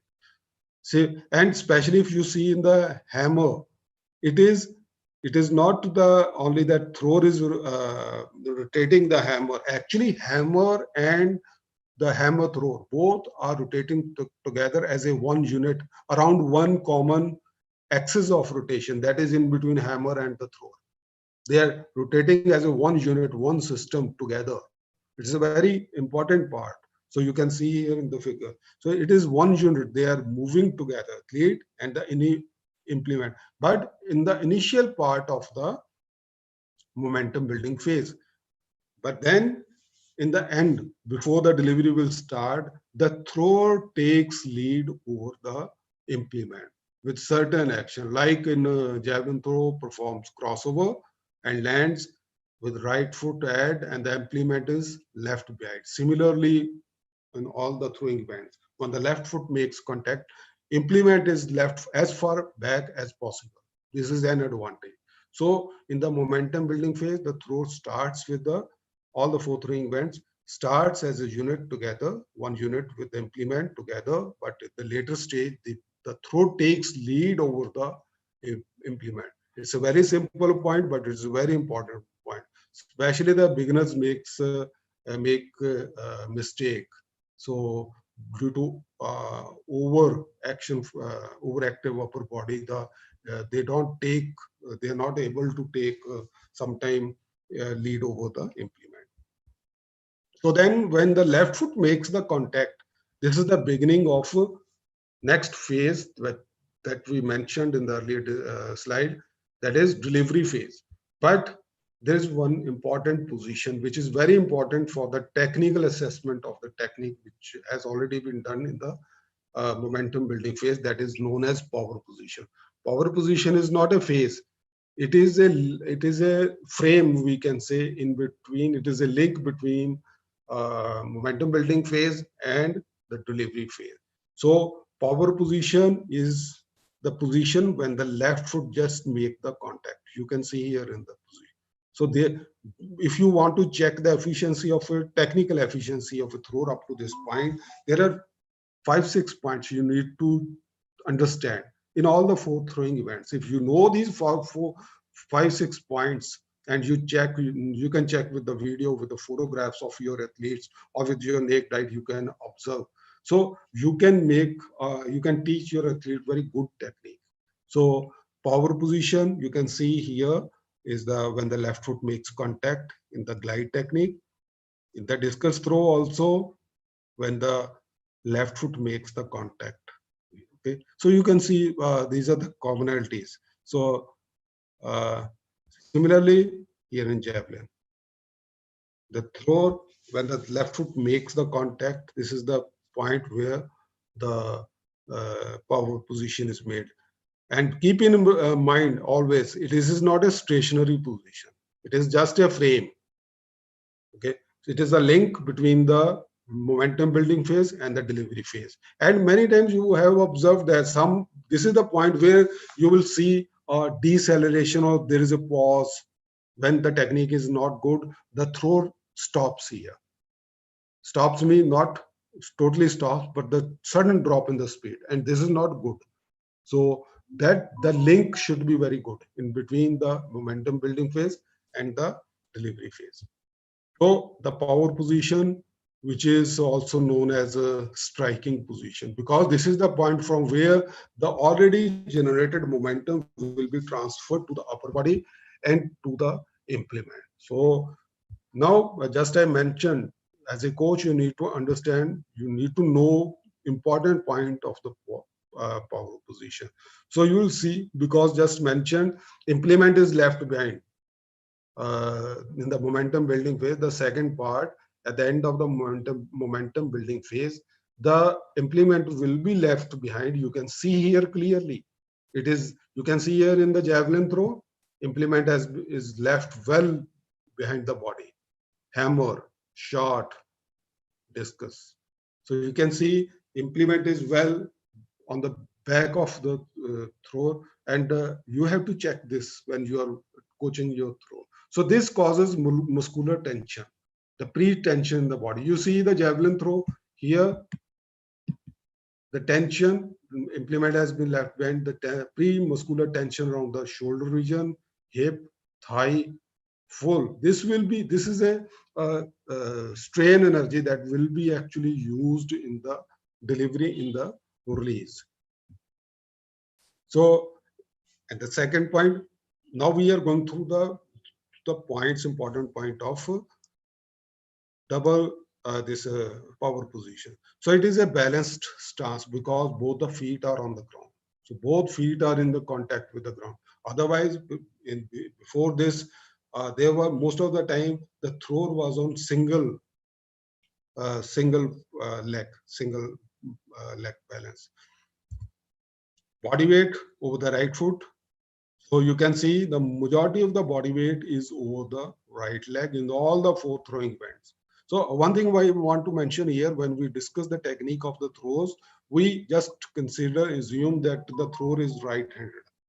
And if your thrower is left-handed, it will be, the position will be vice versa, that you already know that.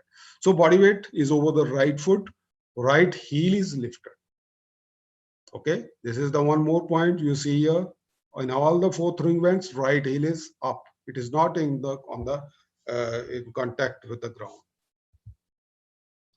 And next point, there is a backward lean against the direction of the throw.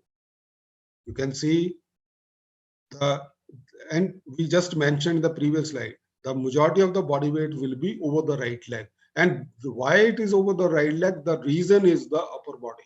Upper body is leaning away from the throwing direction. It is over the right leg. So this is the reason, simple reason, the body weight is over the right leg. So these 2 points are interrelated.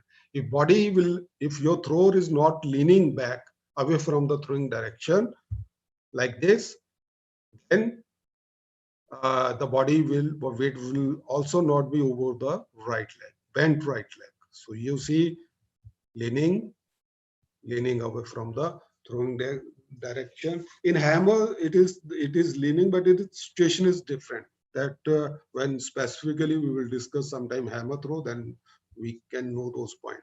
So most of the body weight is over the right leg because of leaning back position. So still we are discussing points about the power position. So power position, in power position, the right foot placement is also important. Right heel and left toe lined up. So heel of the right foot and toe of the left foot are in one line. On the right side, you can see this stance is for rotation and this stance is for glide technique, linear technique. Because in glide technique, the stance is much wider as compared to rotation technique. This is also a point you should know, that in the rotation technique, you can't keep wide stance in the delivery.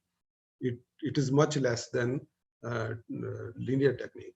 So this shows you the middle one shows the discus throw, and this part shows you the javelin throw. So bracing leg is placed slightly to the left so that hip of the right side can be brought forward. Why this alignment? Right heel and left toe in one line, because we will see in the next slides when the thrower will perform the delivery, the right hip will be rotating forward and inward. So if both the feet are in the same line, so that means left and right hip will be in the same line. So left hip will restrict the forward and inward movement of the right hip in the delivery phase.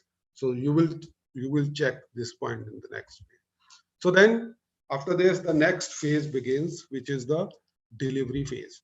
So this is from the point where the momentum building phase ended. We got the power position and up to the release of the implement.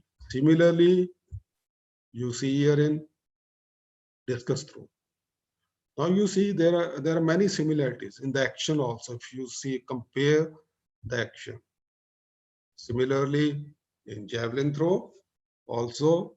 Now you see here, just I mentioned the foot alignment, foot placement, heel of the right foot and the left toe, the left foot in one line. So that means both the hips are not in line, one line. Left hip is slightly outward on the left side. So you see from the delivery of this short put, if you check, right hip from this position, now right foot, right knee and right hip are rotating forward and forward. So at the moment of release, both the hips are parallel.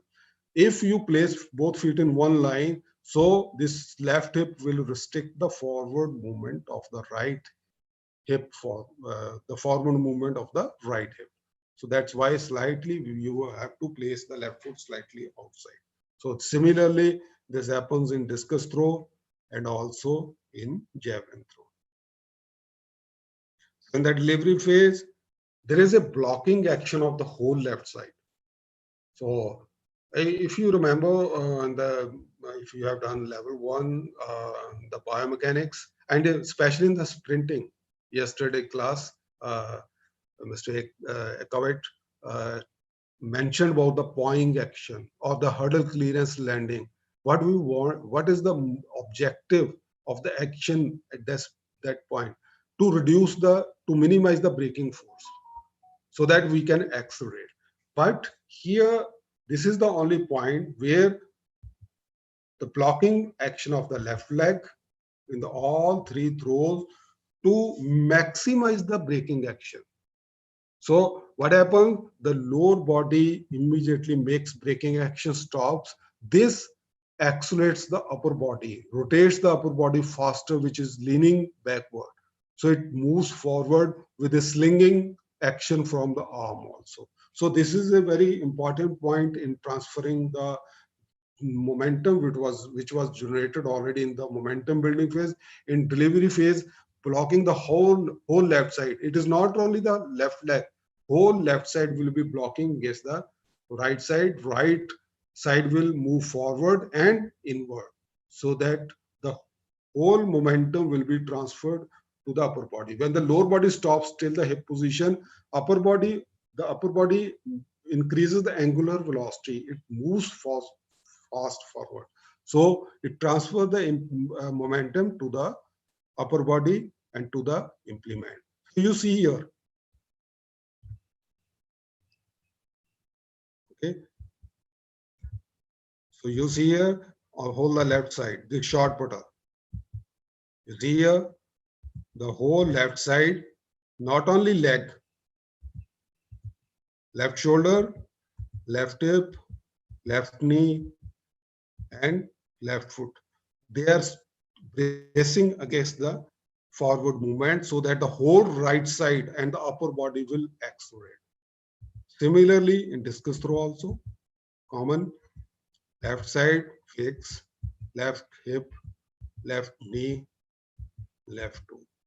Similarly, you see here in the javelin, whole left side has been fixed, and the implement was left behind, especially in javelin throw. You can see.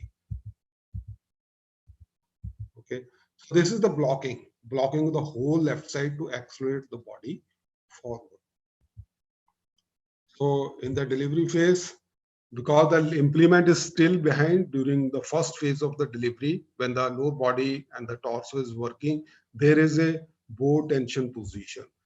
And this is a twisted position also, especially in the javelin. You see, just we have seen the javelin in the previous slide also. Okay, I will take back you that once. So you see here, where is the hand, left, right, throwing hand? Javelin has been left behind. So this position, because of this the delayed position from the throwing arm, it makes a arc position. This is the arc position. You see your arc position in the javelin, and it is comparable in discus and short, almost similar. Only difference is the implement in discus is far away and it is close to the neck. So this is also in javelin throw, this is also known as inverted C. So if the arm is, if you will see many other athletes, javelin throws, in this position, sometime if the thrower is having good flexibility, you'll find this throwing hand above in the vertical line with the right heel. So if the thrower is having very good flexibility. So I remember, if you remember yesterday also in your class by Mr. Ekawit, the importance of flexibility. When there was one photograph, javelin thrower was doing flexibility exercise with the help of javelin. Shoulder flexibility, even in discus throw, you need a very good flexibility at shoulder joint. Only then you can make good technique. So these are the common points we have seen. So after the delivery phase ends, now the implement is already on the way for the landing to the link towards the landing point. So now you can't change the performance. Only thing the thrower needs to keep himself or herself inside the throwing area to avoid foul. So this is the recovery phase where the athlete braces against any remaining momentum or energy or velocity to avoid falling. And you will see a difference between the styles, especially in the javelin throw. Most of the throws lands on the other foot. That means left foot was front during the delivery. Then they move the right foot forward and takes one or two little skipping action and stops. But some javelin throws catapults themselves after the release. But till release, there is no difference in the technique. After the release, because of the strong fixation of the front leg with straight knee, the catapults forward, somersaults, and land on the hands like you see here in the picture. So when we go for teaching methods in the throws, I think if you have done, most of you have done level 1 or level 2, there are two teaching methods, chaining and shaping. So as its name, chaining means we learn the whole technique, teach the whole technique to the beginners in different parts and then join, not right from A to Z or as a whole. We teach them with the teaching method in the throws. So first of all, we teach introduction, implement, safety, and grip, how to hold the implement. Then first we teach delivery in easy way, like just front throw, not from the power position, using the front throw, which is ear action. So first we teach them the release action, which is actually last. So in chaining method, we teach the athlete different segments of a technique and then join together with proper sequence. So beginning with the delivery, then teach the throw from the power position, then teach recovery, which is the last phase. Then we teach rotation or glide or whatever technique we teach. And preparation phase, which is the first phase, comes in the last in the teaching progression. So it is the chaining method of teaching progression which is being used in the throwing event. So there are some points as a throws coach you need to emphasize. So chaining method, there are points to emphasize. Optimum velocity in the momentum building phase. So the velocity of the momentum building depends upon the capacity or capability or technical capacity or physical capacity of the athlete in the delivery phase. Like in javelin throw, most of the throw they run, just I mentioned, 6-7 meters per second velocity, but they have the capacity to run faster than this. But the velocity should be optimum that can be used, can be transferred in the final phase of the throw. Similarly, like in high jump, the jumper can run faster, but if he or she will run faster than the transferable velocity, which the capacity of the jumper, the takeoff will be totally spoiled. Similarly, it happens in throws also, in rotation also. There is a proper rhythm it should be rhythm with a slow to fast action. And rhythm, just I mentioned, the start will be very easy, comfortable, but the ending should be fast. So increasing velocity, accelerating in the power position at delivery is important. If in the technical model, the rhythm of the throwing events. If you see the Olympic level or world level athletes, they start very slow, but their last action is always explosive and very fast. So we have discussed in detail about the correct power position. There are 6-7 points I have mentioned, which are important to check when you are coaching your throws. Throws a correct power position, successive activity of the joints involved in the final movement, peaking with the maximum velocity transfer to the implement. This is the point already it is in the biomechanics in the level 1 coaching theory. So successive use of movement, use all the joints in a sequence. Like in throw, we have seen all these photographs, pictures from throws. The action starts, there is a proper sequence.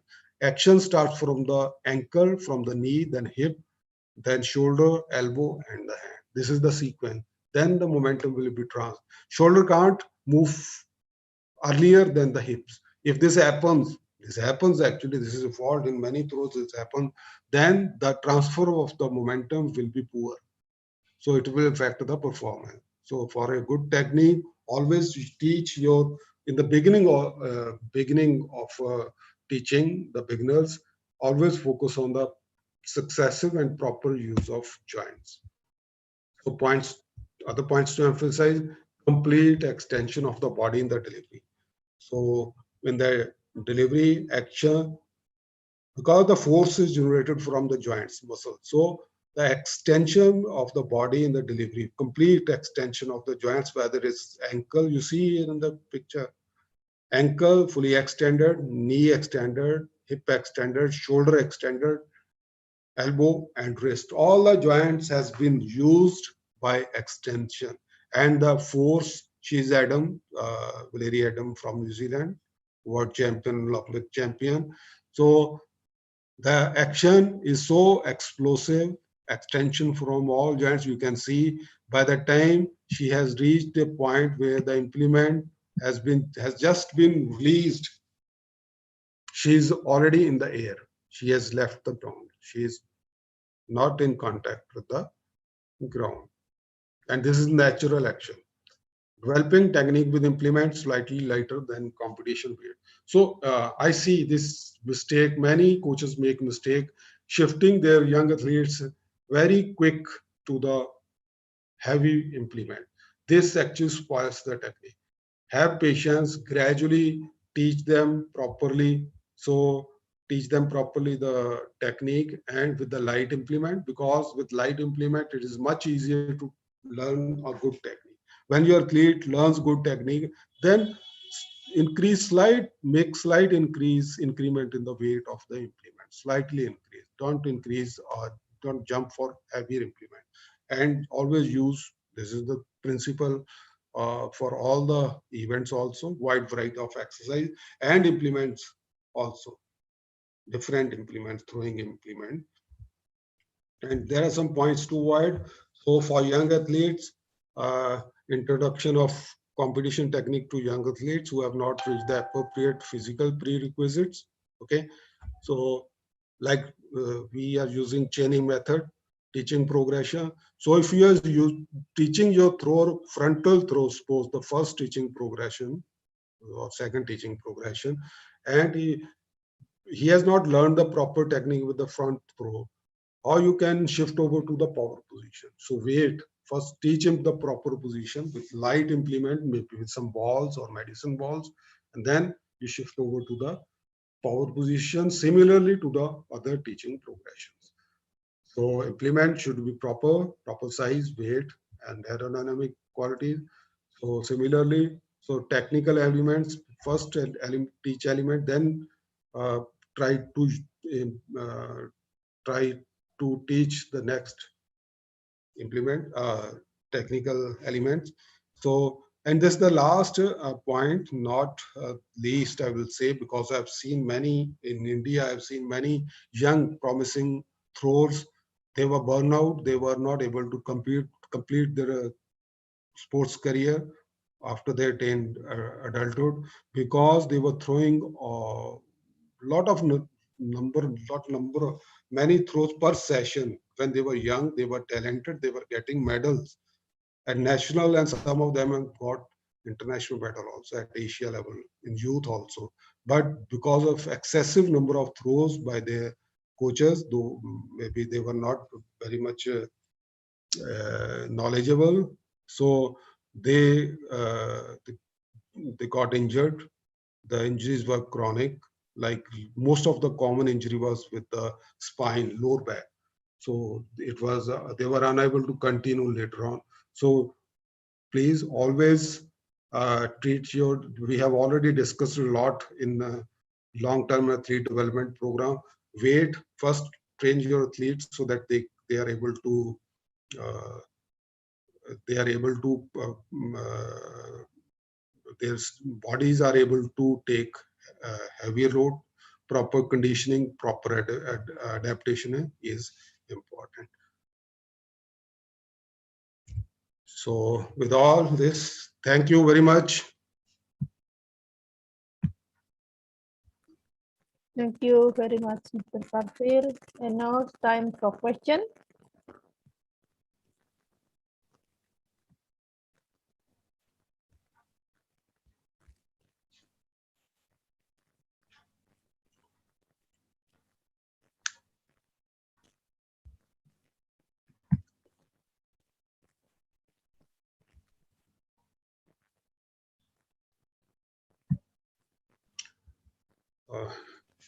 No question with fundamentals of throws.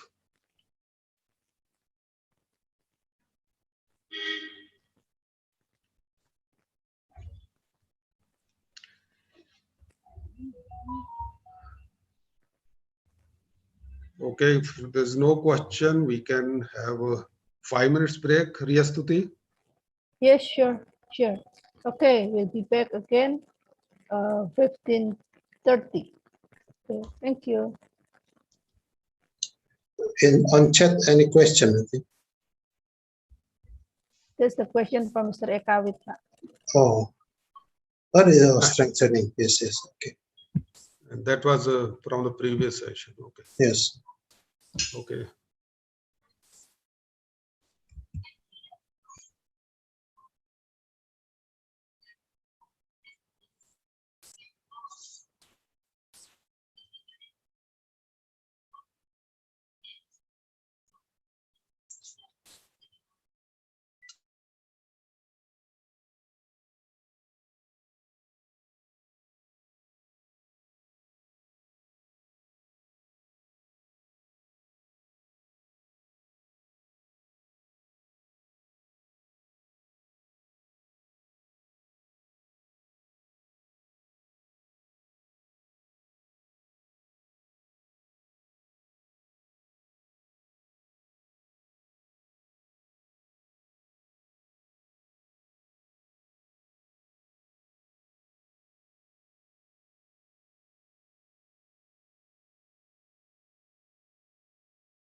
Okay, everyone. Come to the class again.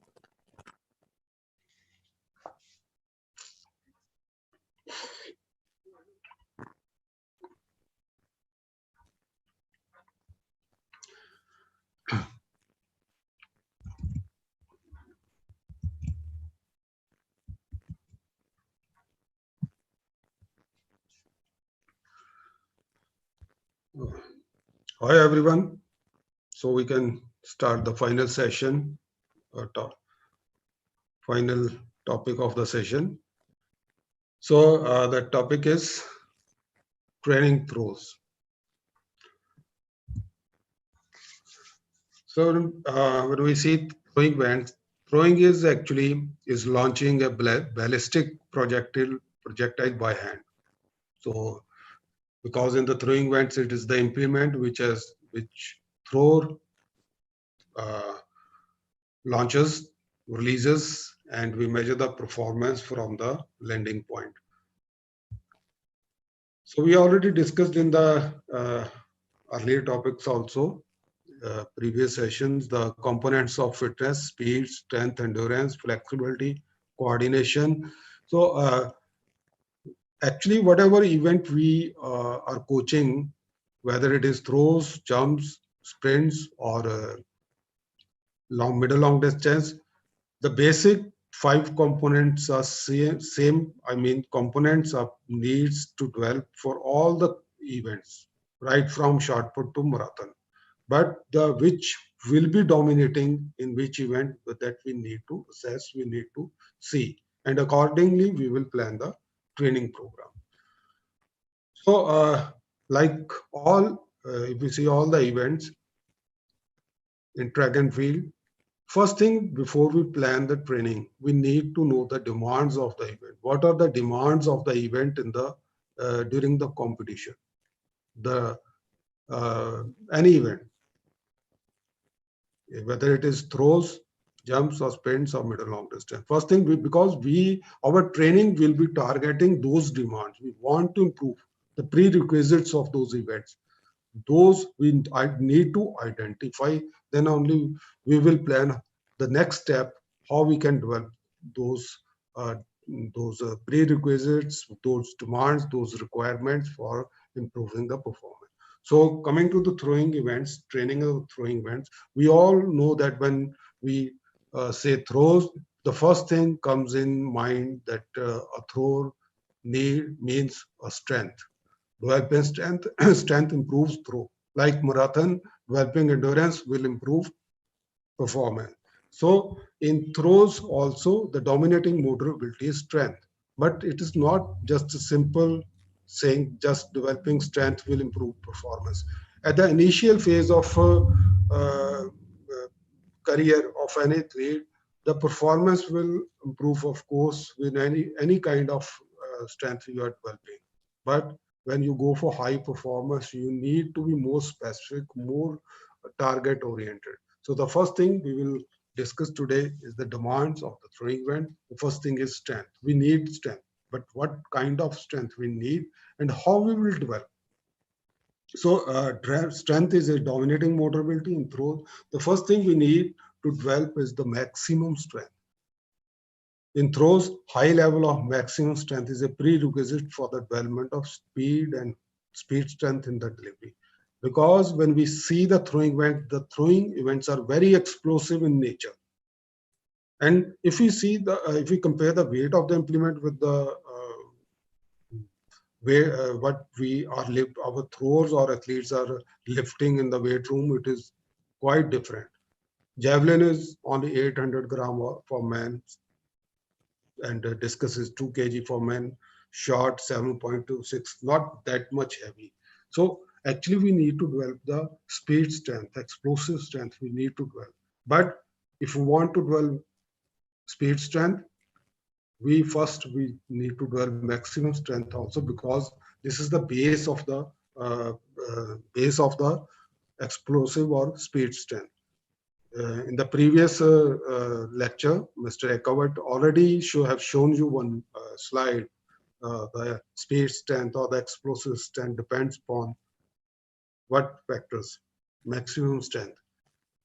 Okay, so you can see that slide later on, but then when that will be shared. So what is maximum strength? I think already it has been discussed many times. It is the in simple words, it is the ability to produce maximum force. And when it is force, we say one single voluntary contraction, that is one repetition maximum for a group of muscles. Like here, you can see a thrower, a lady is lifting, doing squat, means it is the maximum strength of group of muscles, which are like hip extensors, of course, knee extensors. So that one RM will test the maximum strength of this group of muscles. So maximum strength is the ability to produce maximum force by the working muscles in that action. So before I'm just going to show you two videos from our training center. So maximum strength, why maximum strength is the base of speed strength or other abilities? Because when you develop maximum strength today, already it has been discussed in detail by Mr. Akavit.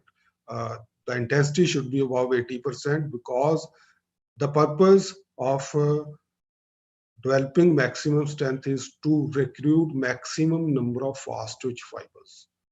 Because when you go above 80%, the intensity is above 80%, then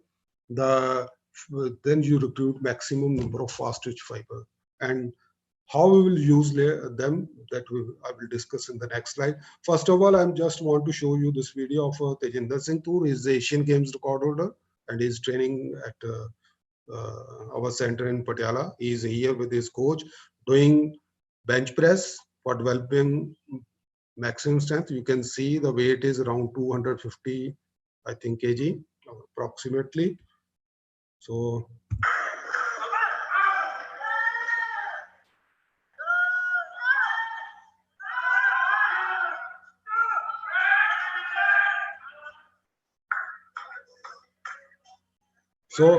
when lift, I have shown you this video from shot putter because shot put need, the shot put is the event which they all develop a high level of maximum strength, and for developing they need some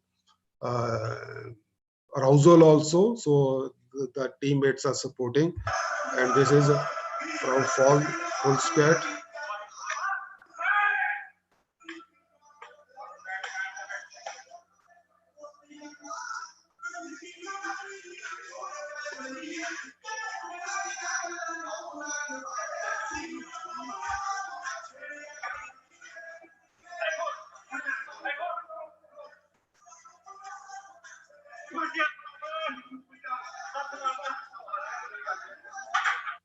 So coach is also providing some support, not for lift, but actually to keep the torso in proper position so that any possibility chance of injury can be avoided. So now the first thing the first point we meant, because demand of the event, we need to develop, we need actually speed strength, explosive strength in the throw actually. But to develop explosive strength, we first need to develop maximum strength. So you can see a force-time curve of maximum strength exercise like we just have seen. So on the y-axis, it is force, vertical axis. On this side, it is time. Okay. So you can see in maximum strength exercises, the maximum force is developed around, it takes around 0.5 second, half second it takes to produce maximum force. This is just idea I am just going to discuss. Okay, so but in throwing events, in all athletics event I say, but because we are discussing here, the action completes within this much time, 0.25 second. Okay, so you see here. So now what this graph shows, that the capacity of my athlete is to produce maximum force is this much up to this level, but time he gets in the throwing actual specific movement this much. So he is able to use this much force despite having capacity to produce this much force. So this is the force produced in the delivery action, say. This is just idea I'm giving. And the remaining part is known as explosive strength deficit. We need speed strength, explosive strength in the delivery. My throw is that's the reason. One reason many of our throws, they keep on improving their weight lifts, but not the performance. Does not correspond to the performance because of this reason. Because in the throws, in all the athletics action, actually, whether it is jumps, we need to produce force, but very fast. When we are doing these two exercises, this is just an example. These actually, there are three categories exercises. First is high load, slow speed exercise. Like you have seen, bench press, squat. These exercises are high load, slow speed. Then comes exercises with high load, high speed. Just Mr. Ekavit have shown you, discussed, like snatch, clean, or jerk. These are high load exercise, but with high speed. Then comes low load, high speed exercise, which we use for specific purpose, for special purpose, for developing specific. So, right, if you are training your thrower, so in the first phase, you develop maximum strength. You have seen like this. Now you have this force time curve. Force has been produced, but it is my thrower is producing force at slow speed. In the next phase, I have to shift this force time curve to the left side, towards the left side, so that try to produce force fast in the lesser time. Rate of force development should be high. So this should be my aim in the throws training. So when we say speed strength, the definition, now we have actually, we want to develop speed strength, but speed strength is dependent on the maximum strength. If we increase maximum strength, because the power, we call it power or explosive strength, it is the product of maximum strength and speed. First, it is logically to develop first strength, then you add the speed. So first we develop maximum strength, we improve the recruitment of fast twitch fibers. Now, if your athlete is able to high force but with slow speed, then now in the next phase, your aim should be to produce force but with minimum possible time. So that is known as, now we are concerned about the speed strength. It is the ability to exert maximal force during high speed movement, like in throws, in jumps and sprints also. But the ratio will be different if you compare it with the short putter. So when we say speed strength, it is characterized by three distinct components, three types we can say. One is starting strength, explosive strength, and reactive strength. Mr. Ekavit already discussed with detail about these types. We need starting strength in the throw also, because starting strength, what is starting strength? It is defined as the ability to recruit as many motor units or to produce force as possible instantaneous at the start of the movement. When you start the movement, like in the starting block, the sprinter is sitting in the starting block, you need starting strength from that. In throws also, you need starting strength in some instance. And we need explosive strength, that is to accelerate. Already the thrower is doing movement, with slow movement, suddenly the thrower has to accelerate and keep on accelerating, that is explosive strength. Reactive strength, already discussed in the today's session, stretch shorten cycle, how it is the ability to rebound immediately after landing. So developing speed strength, we can develop in the weight room also. How much intensity, how many repetition sets, already has been discussed in the previous session. And we do some other exercises, explosive exercises, like box jumps or for improving reactive strength. some other kind of lot of variety of jumps are there where we can develop the speed strength. So now coming to the specific the point of on the from the angle of throwing events. So we know that there are two type of strengths if we categorize general and specific strength. So further we can divide the specific strength.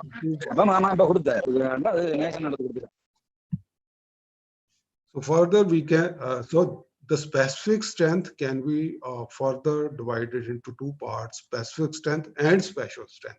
If we are training the throw, so general strength already it was mentioned. Like if you are doing clean, it is a general strength.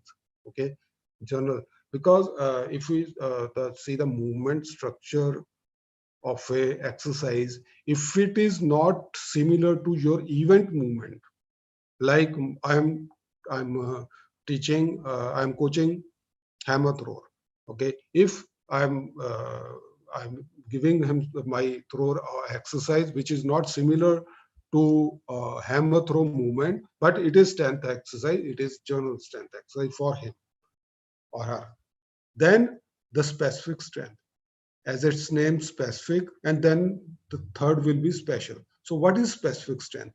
Actually, specific strength, I have I'm discussing this point of categorizing the specific part into two parts.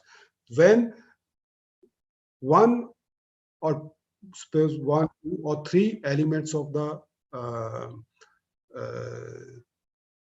actual throwing movement are similar to the two or three technical elements of the exercise are similar to the technical elements of the throw, then it becomes specific strength exercise. For example, you have seen video in the previous session also, some little like doing pullover exercise. Okay, bent arm pullover.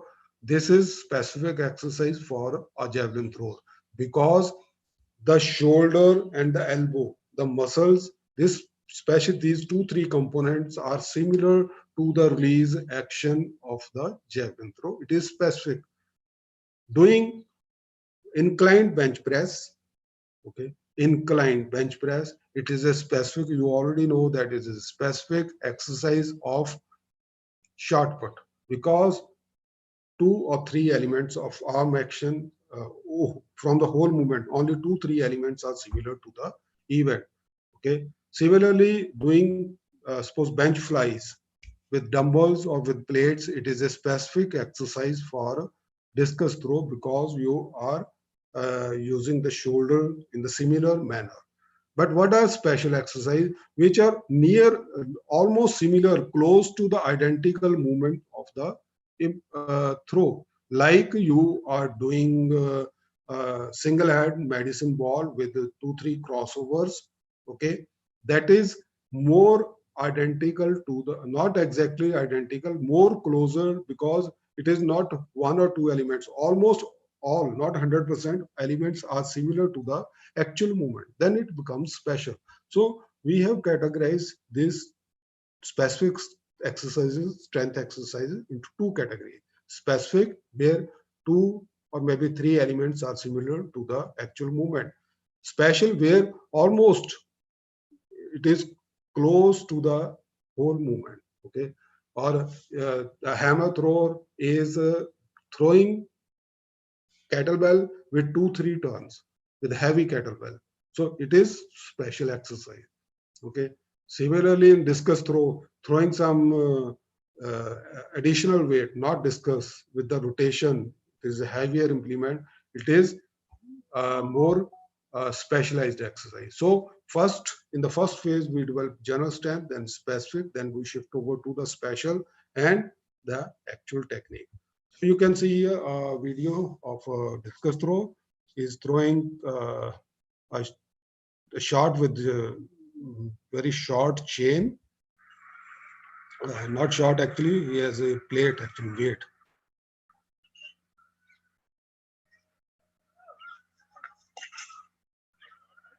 So this is more very much close. It is very much close to the actual movement of discus. Only the thrower is not having actual weight implement. He can heavier implements also. So developing the special strength. So here you can see with the dumbbell. So you can change the weight of the implement according to the capacity of the athlete. I will show you once again.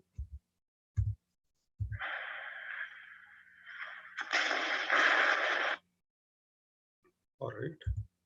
So this is one more special exercise, and you first watch this exercise. Not javelin, sorry, discus.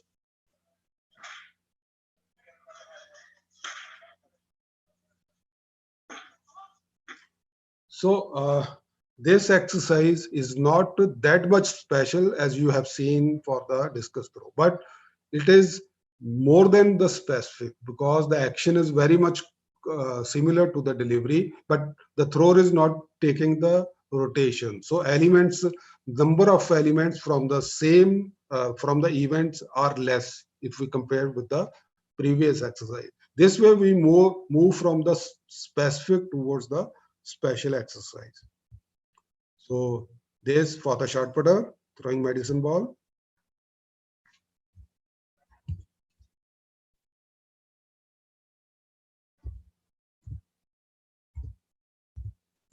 Once again, with two hands. All right.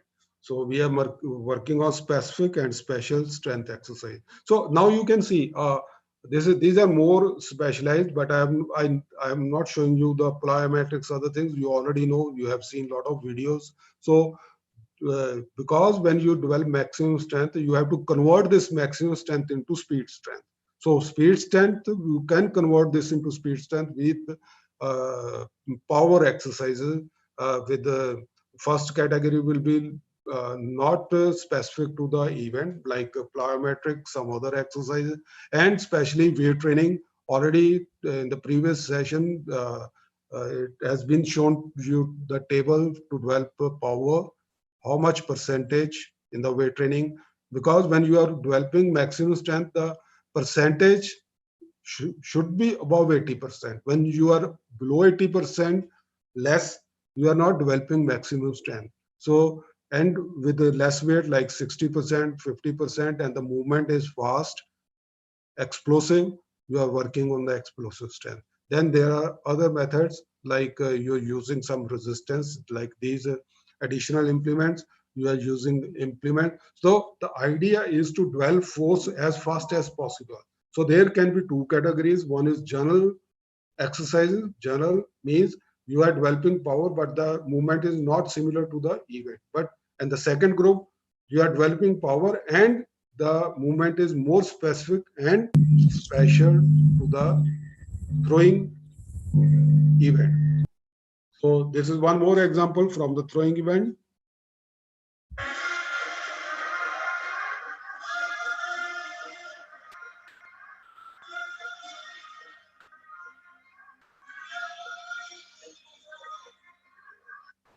This video is from Philippines. Once again.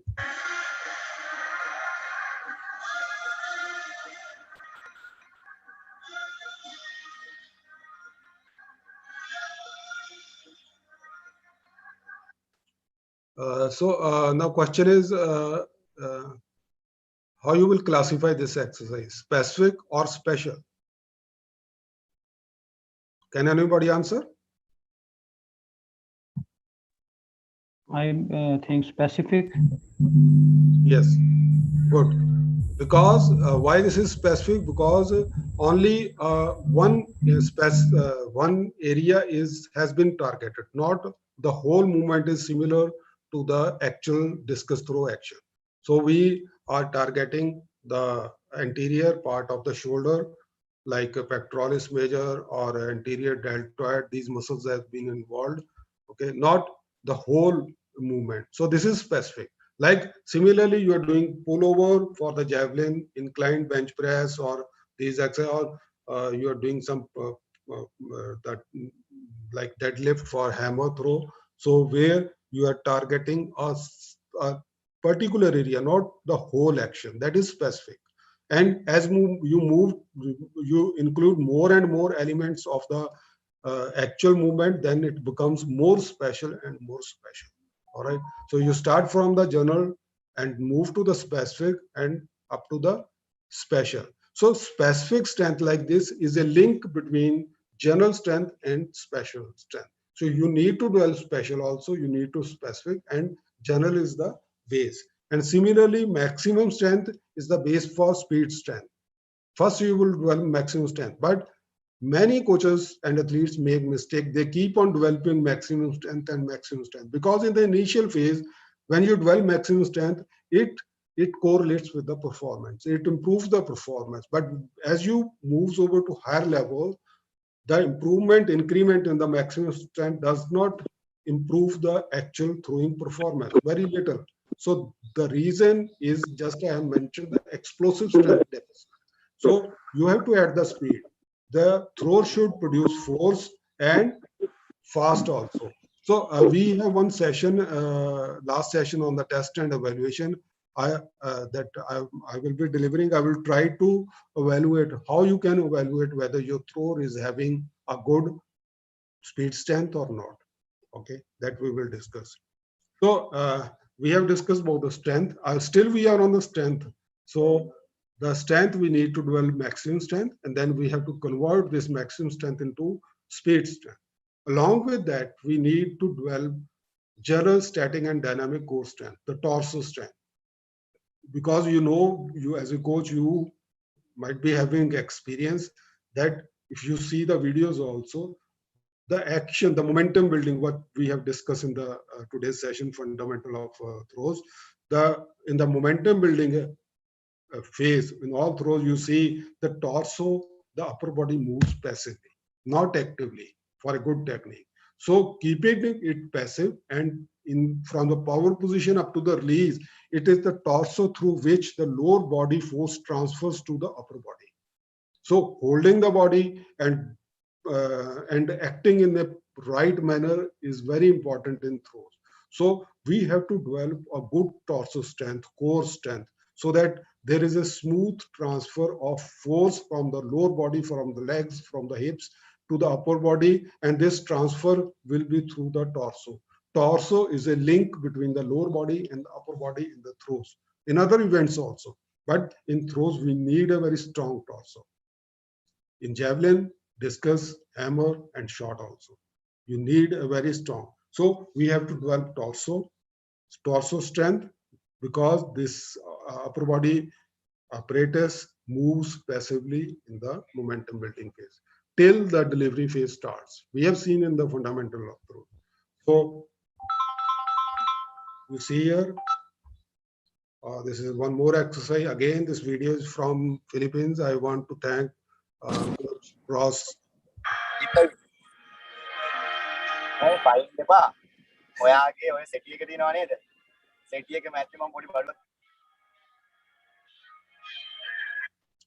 This is a simple exercise for beginners. It is good because it is sitting, very simple, not very complex. But when your athletes are able to do from the sitting position, then you can start with from the standing position also, right? So there's one more that is specific, that is more specialized. You can see this is for hammer throw with the cable.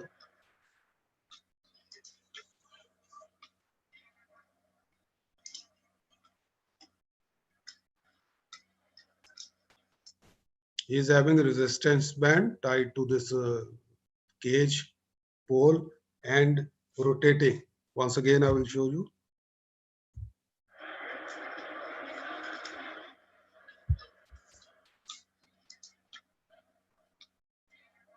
This is more specific for hammer throw.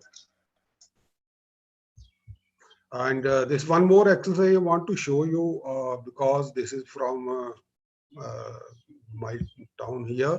Actually, this exercise is also for the torso, for the throws, especially short putters and discus throws. And this exercise exercise was being used by former Soviet,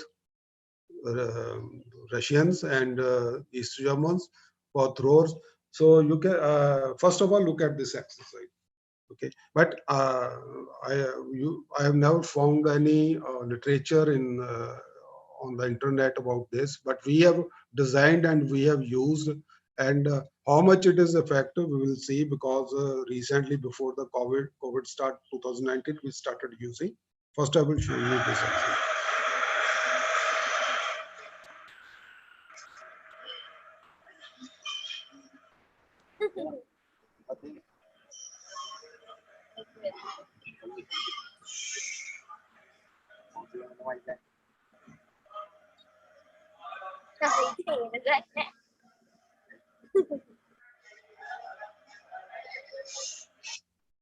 So you can see the weight is hanging and weight is around 220 kg, because it is not possible to do twisting exercise keeping weight on the shoulders.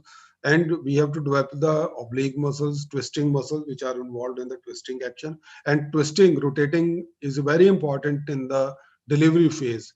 So the idea is to, because this is on the pulley, you can increase and decrease the height according to the athlete's height. So the athlete is doing this twisting exercise.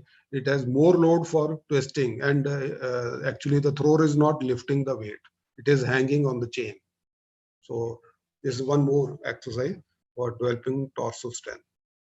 So when this was about the strength, along with this, when we are training our throwers, the training should be very much balanced. This is very common. You will see very much common problem with the throwers. They experience pain in the upper back region, because we always doing throwing, pushing exercise, not pulling exercise. So don't neglect this area. When you are training your thrower, always there should be a balanced training. If you are training the anterior area like front, shoulder, bench press, all these exercise, then you should also focus on the lower, posterior area also. So don't neglect it. This is just one example. There are a lot many exercises. The word being used by Mr. Covered, rehabilitation. One is rehabilitation. That is pre-rehabilitation, means you provide exercise so that there is no muscle imbalance, so it will protect your athlete from the injury. So this is just a reverse bench fly. Can be done on the bench also, lying on the bench once again. So focusing on the upper back.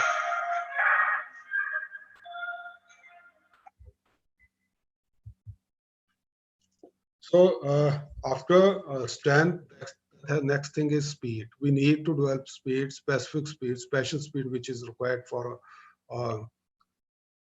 your thrower. So a cyclic speed. So possible, it is actually a cyclic speed, or you can say possible fastest possible use of swinging leg, because the movement is not cyclic in throws, except when the thrower is running in the momentum building phase of javelin throw, that is cyclic. Otherwise, all the movements are acyclic. And when the throw wants to accelerate, want to increase the speed, that is acyclic. So fastest possible use of swinging leg and specific throwing muscles working in the direction of throw. That will be our aim to develop strength.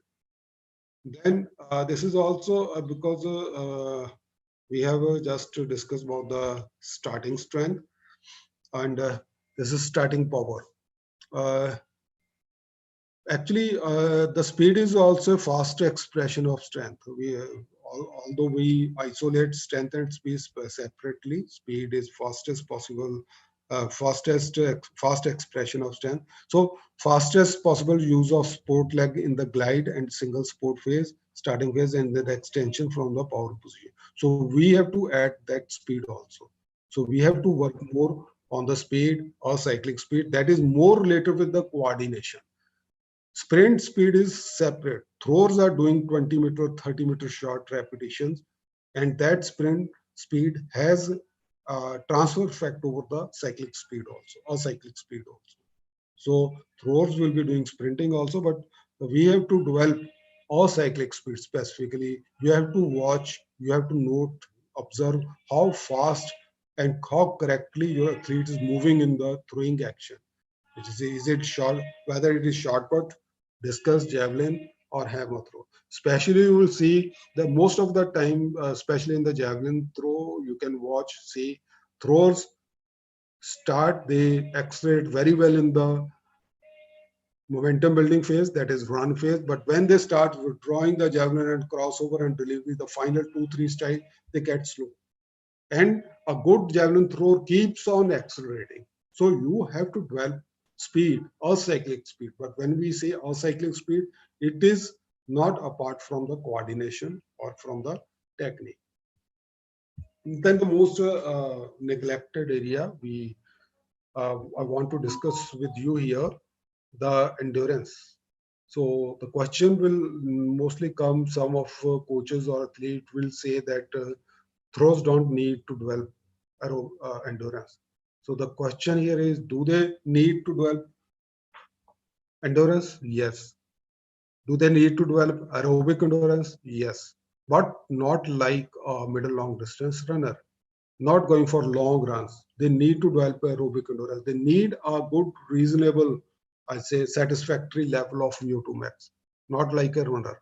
Because the first point is, because the throwers will go for heavy and intensive training session, whether it is strength training or it is strength training or throws or special. So if a throw, suppose there are two throws, one throw is having a good aerobic capacity that is suitable for a good thrower, and one is not having satisfactory level of aerobic. So the second one, who is not having satisfactory of level of aerobic endurance, will recover very slow in between training session. So it helps in recovering also. It maintains the overall energy system also. And one more thing, because of intensive weight training like you have seen here and throwing session, it puts pressure on the rhythmic beating system of our heart. So going for aerobic, some aerobic work is good for throwers. So now the question will come in your mind, like you have seen Tejinder Toor, he is Asian Games record holder, and just yesterday he has gone for the Olympics. Let's see, he's throwing, he may cross 22 meter. He has just created Asian record 2 months back. So his body weight is 142 kg. So a thrower like him, can he go for continuous slow running aerobic? No, because it will put extra joint pressure on the joints. It can cause some problems, stiffness. So what we do, we can do other kind of activities like going for 20-30 minutes. Some like for my throws, I made one circuit of one used to make one scare 10 into 10, one scare. So my throw from one stretch was doing some ABC drills, like some high knee action or any action. Then the second stretch, the thrower will go jogging. The third stretch, again, he will go for ABC. And the fourth stretch will just slowly walk and will complete one round with one exercise and continues like 5 rounds. So it takes 3-4 minutes per exercise. By the time he or she will complete 7-8 exercises, that will take around 20 to 30 minutes. That much aerobic work, and this also improves conditioning. This is just an example. You can use your own innovative ideas how you can give aerobic endurance to your provide design aerobic endurance program for your athlete. This is the one point. The second point is this is about the basic endurance. The second one is special endurance. So what type of special endurance actually thrower needs? If you see that like this, the Olympic is going to happen or the international competition, throwers start warming up outside the warming up area, and Then after the second call, they enter the call room, checking, then going to the throwing circle, having they get some warm-up throw. So by the time the competition start, already the throw warms up for more than 1 hour. And the competition start, it can continue for 30 minutes and more than that. So that means that thrower, him or herself, is keeping warm-up, active, explosive, and full arousal for more than 1.5 hours. So you need to develop your throw to face such level of endurance, special endurance. This is the special endurance. And again, in the competition, you have seen in many international competition, throwers give their best throw performance in the last throw also. So you count the time from the beginning of the warm-up, entering the stadium inside warm-up throws, then competing in the competition. It takes long duration. So you must train your throw according to that also. That is special endurance. But the special endurance, it does not develop in 1 year or 2 years. It develops along with the throws career as it moves from the junior level to the senior level. Then we need to develop flexibility. We discussed already. Yesterday also it was discussed. So because throws are technical events. Throwing is a very complex technical event, like other jump events also. So to achieve that position, you need a very good level of flexibility, mobility in your joints. Like you can see here in this picture. This is from the javelin throw. Just we have discussed in the fundamentals of throws. The implement is left behind, and there is a pre-tensed position. You can see here. There is a bow tension position, inverted C. So this is possible only if your throw is having a good level of flexibility, mobility in the specific to the event in the joints, in the muscles. And second thing, we need to develop flexibility because throws are going for heavy weight training session, heavy strength session. So if we are not going for stretching and flexibility, we are not focusing. It will cause with long after time, if we are not focusing on the flexibility, it will cause shortening in the muscles. And due to less flexibility also causes injury in the throwing action. It can cause. So we have to develop a good level of flexibility.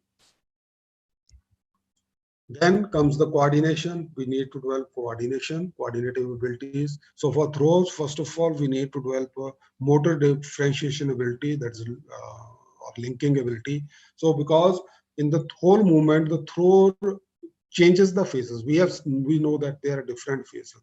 Just I mentioned, most of in short put glide technique, most of the throws get slowed down at the moment of power position.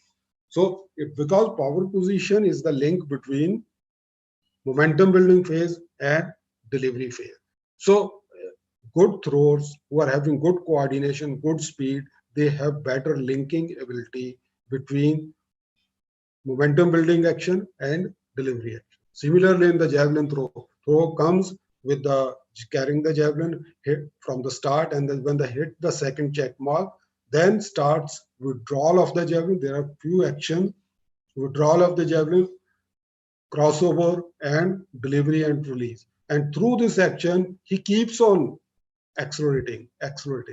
So that depends upon this motor differentiation ability and linking ability.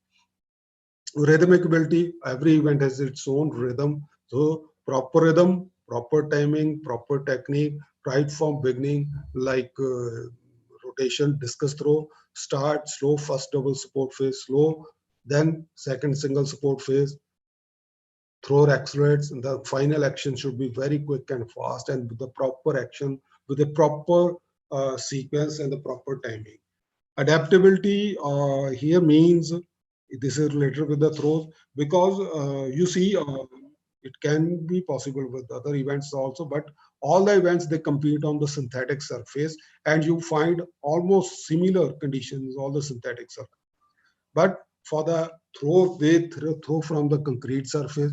First thing, they train at their home where the surfaces, the smoothness of the surface is at a certain level. It is not fixed actually. In going to the competition, they find surface sometimes smoother than the home ground, where they were training, or sometimes rough than that, more friction. So it can be a little difference, but the little difference can affect a lot to the performance. Though the throws who are having more adaptability, they can adapt to that changing situation in the throws, especially when it is raining.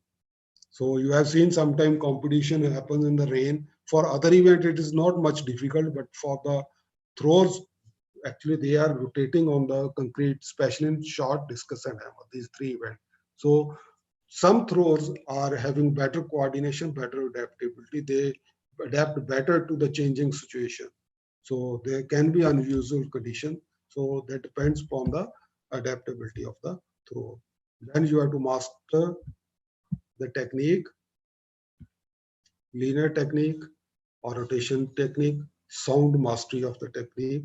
So these are the demands of the throws. So with this all I ends. Now it is to you to ask the questions.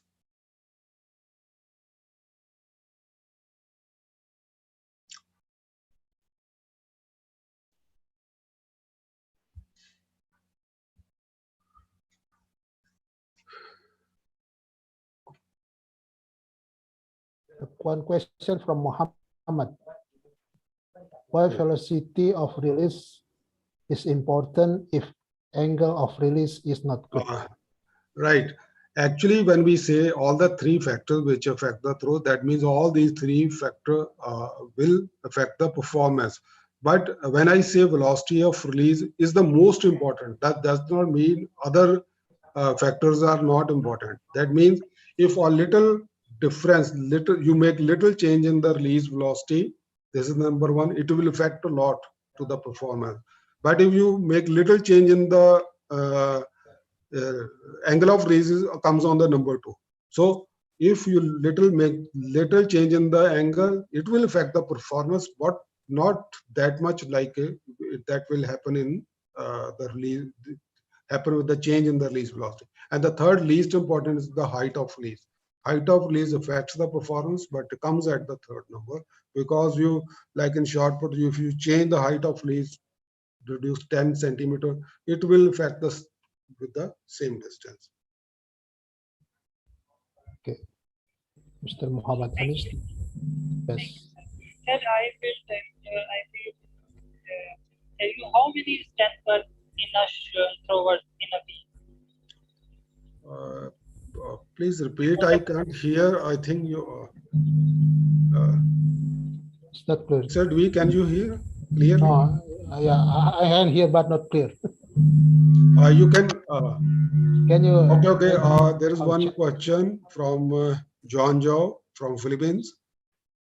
What can you suggest for those affected by pandemic and have no access to the gym? Is there a way for them to train with maximum strength without gym?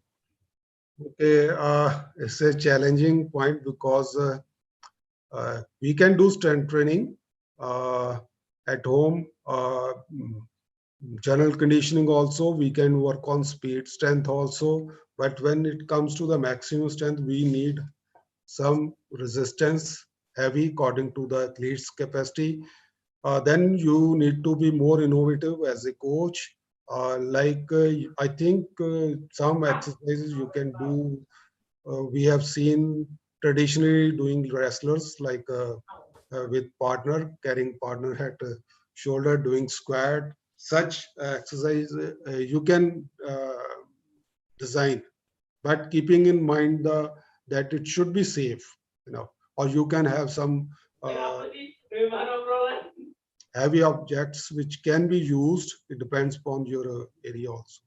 But Of course, developing maximum strength will be a challenge. Actually, developing other abilities is easier in the pandemic situation when you don't have access to the gym. So how many strength work in a week for throws need strength work? Actually, when it comes to strength, we have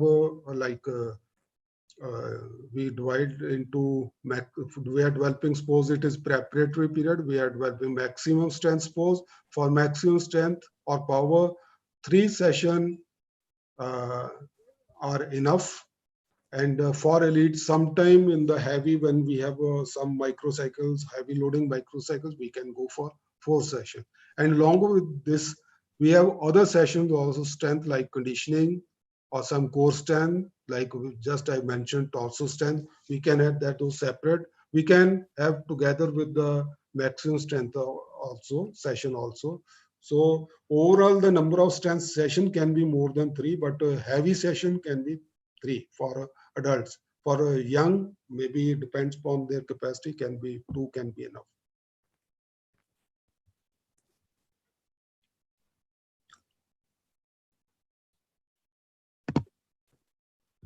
I think one more question. Oh no. Okay, thank you. Any question?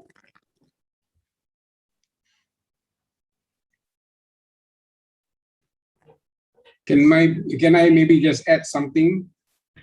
Sure, please. With that question, probably just now, how many sessions per week should you have for strength training? I think you also have to consider how many days it will take for recovery to happen after the strength training is being done.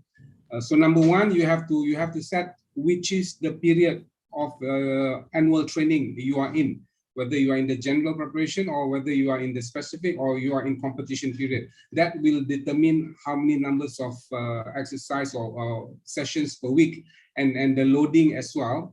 But it's very important to take into consideration the rest period, the recovery period for that to happen, for muscle regeneration to happen. Because when you do strength training, you will destroy the old muscle so that new and stronger muscle can be built. And therefore you have to allow time for that to happen. So you really have to look for the check and balance and the individual athletes.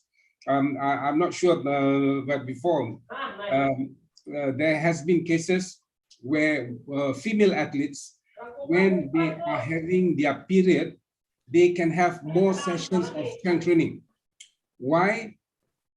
Because that is when the hormone in the body, there's a lot of hormone in the body repairing the natural happening inside the body.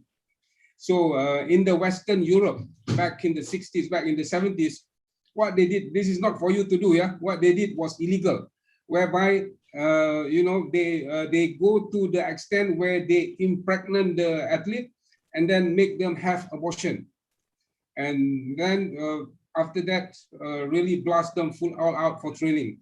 And because the hormone in the body at that time, when the athlete is having their menstruation, when they are having, or if they are after the pregnancy, the hormone is there to help in the recovery process to make it happen very quickly. So as coaches, you should know also, that is why anatomy and biology is also very important, in the sense that you have to know if you are training female athletes, even if you are a male coach, you have to know the menstrual cycle for the athletes in order for you to design the best training program to suit the athlete at that particular time.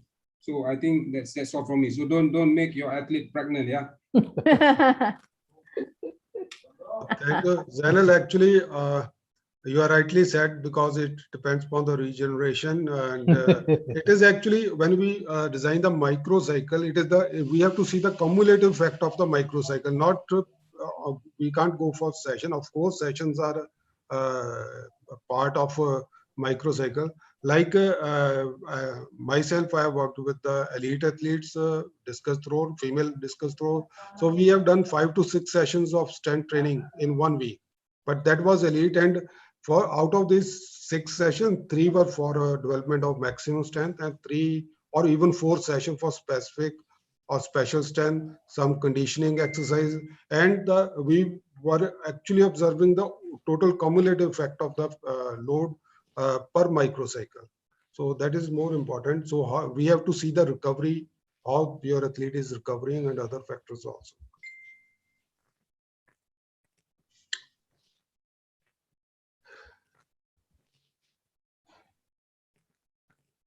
Okay, any other question? Some more, please.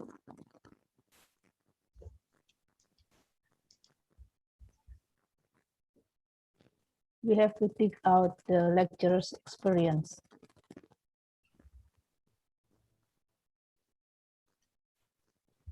Okay, one more. Sure, please.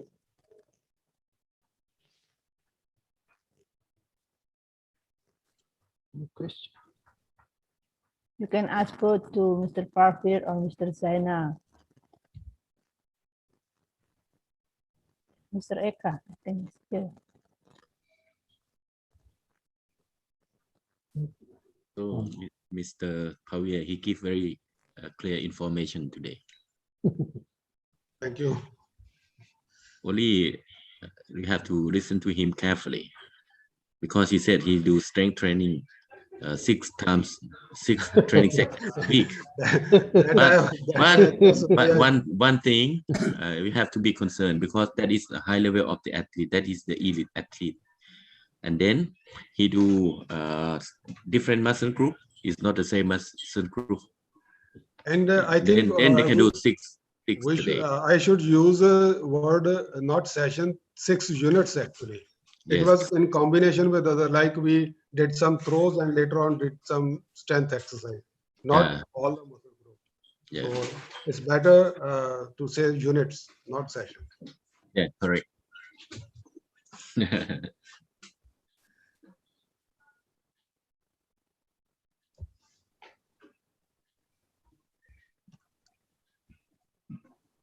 And I think also just now I joined slightly late. I'm not sure, but another point maybe Ekawit can agree, because when you do strength, your body have to be fresh.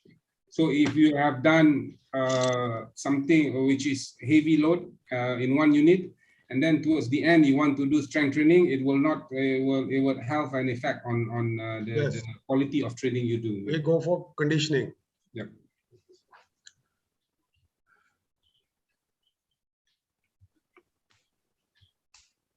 So normally we must have a 10-day seminar, okay? Now we compress it into 4 days. Yes, because for this webinar. Because some unit, like a strength unit, is a very big story and have to talk in a very short time. Sometimes very difficult to clear the training idea, and because it's so variety of the information.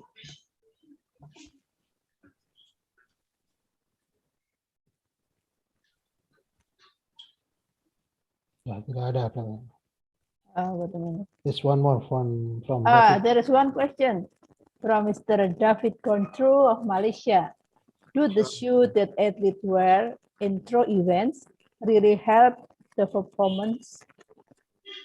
Yes, we need specific shoes for throwing events, like already the different brands are making.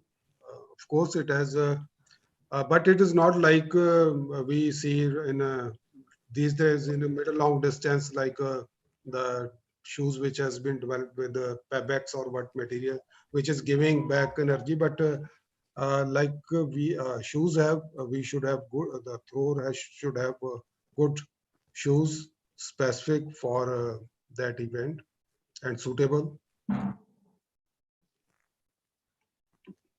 But yeah, the performance increase in performance is not something extra or, from the shoes.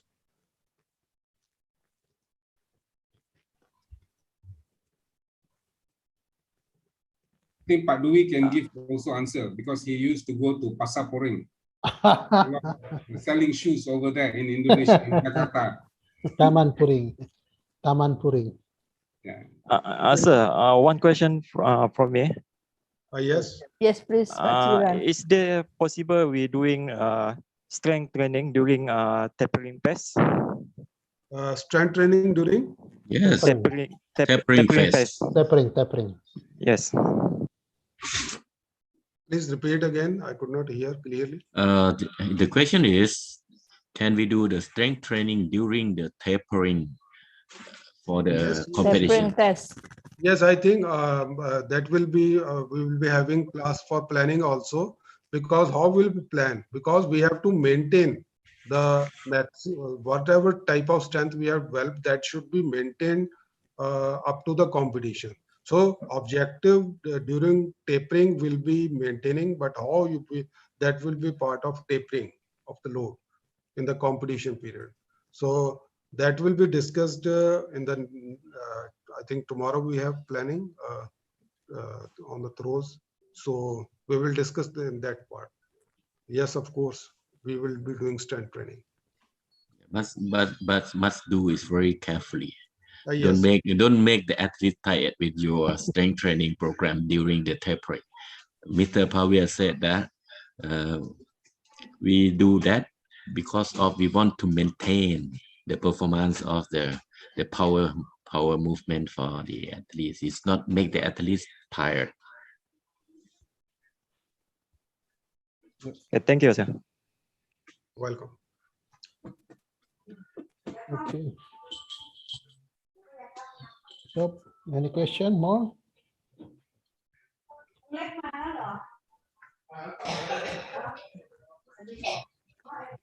Today, India won silver medal in weightlifting Olympics in women's section. Yes, Indonesia have bronze medal. In which event? Weightlifting. Oh, that's bronze medal.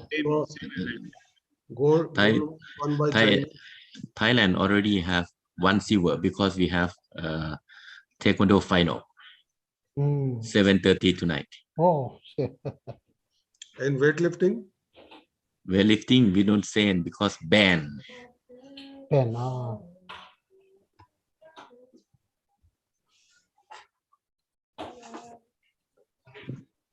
Maria, udah tidak ada.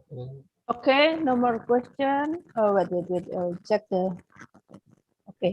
Okay, then I think it's enough for today. We will meet again tomorrow at the same time, 10 o'clock Jakarta time, and with the same Zoom ID. Okay, thank you very much to all the lecturers, Mr. Ekawit, Mr. Parfir Singh, and Mr. Jainal Abbas. So see you again tomorrow. Okay, thank you. Bye-bye. Thank you. Thank you. Bye. See you tomorrow. Thank you. See you tomorrow. Thank you. Bye-bye. Thank you. See you tomorrow. You are in Thank you for see you tomorrow. Yes. Thank you so much. See you tomorrow. Miss Fatma Chaudhry, are you still here? Thank you, lecturer Zainal. What is your, Mr. Fatma, Miss Fatma, what is your event?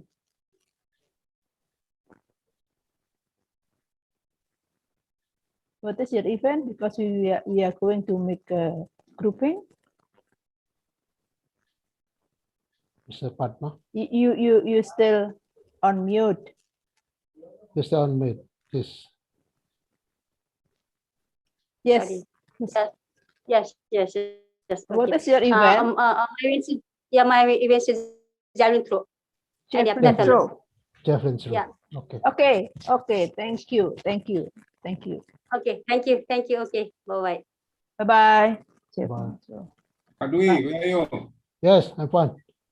You are in Jakarta or at No, home? Lampung. Okay. No, I have 1 year in Lampung. Yeah. Not go everywhere. Mr. Sajid still here? Mr. Sajid Imran? Yes, ma'am. I know you have already informed that you are on throws, but it is linear or rotational? I have jump. Okay. Huh? Well, jump. What your event?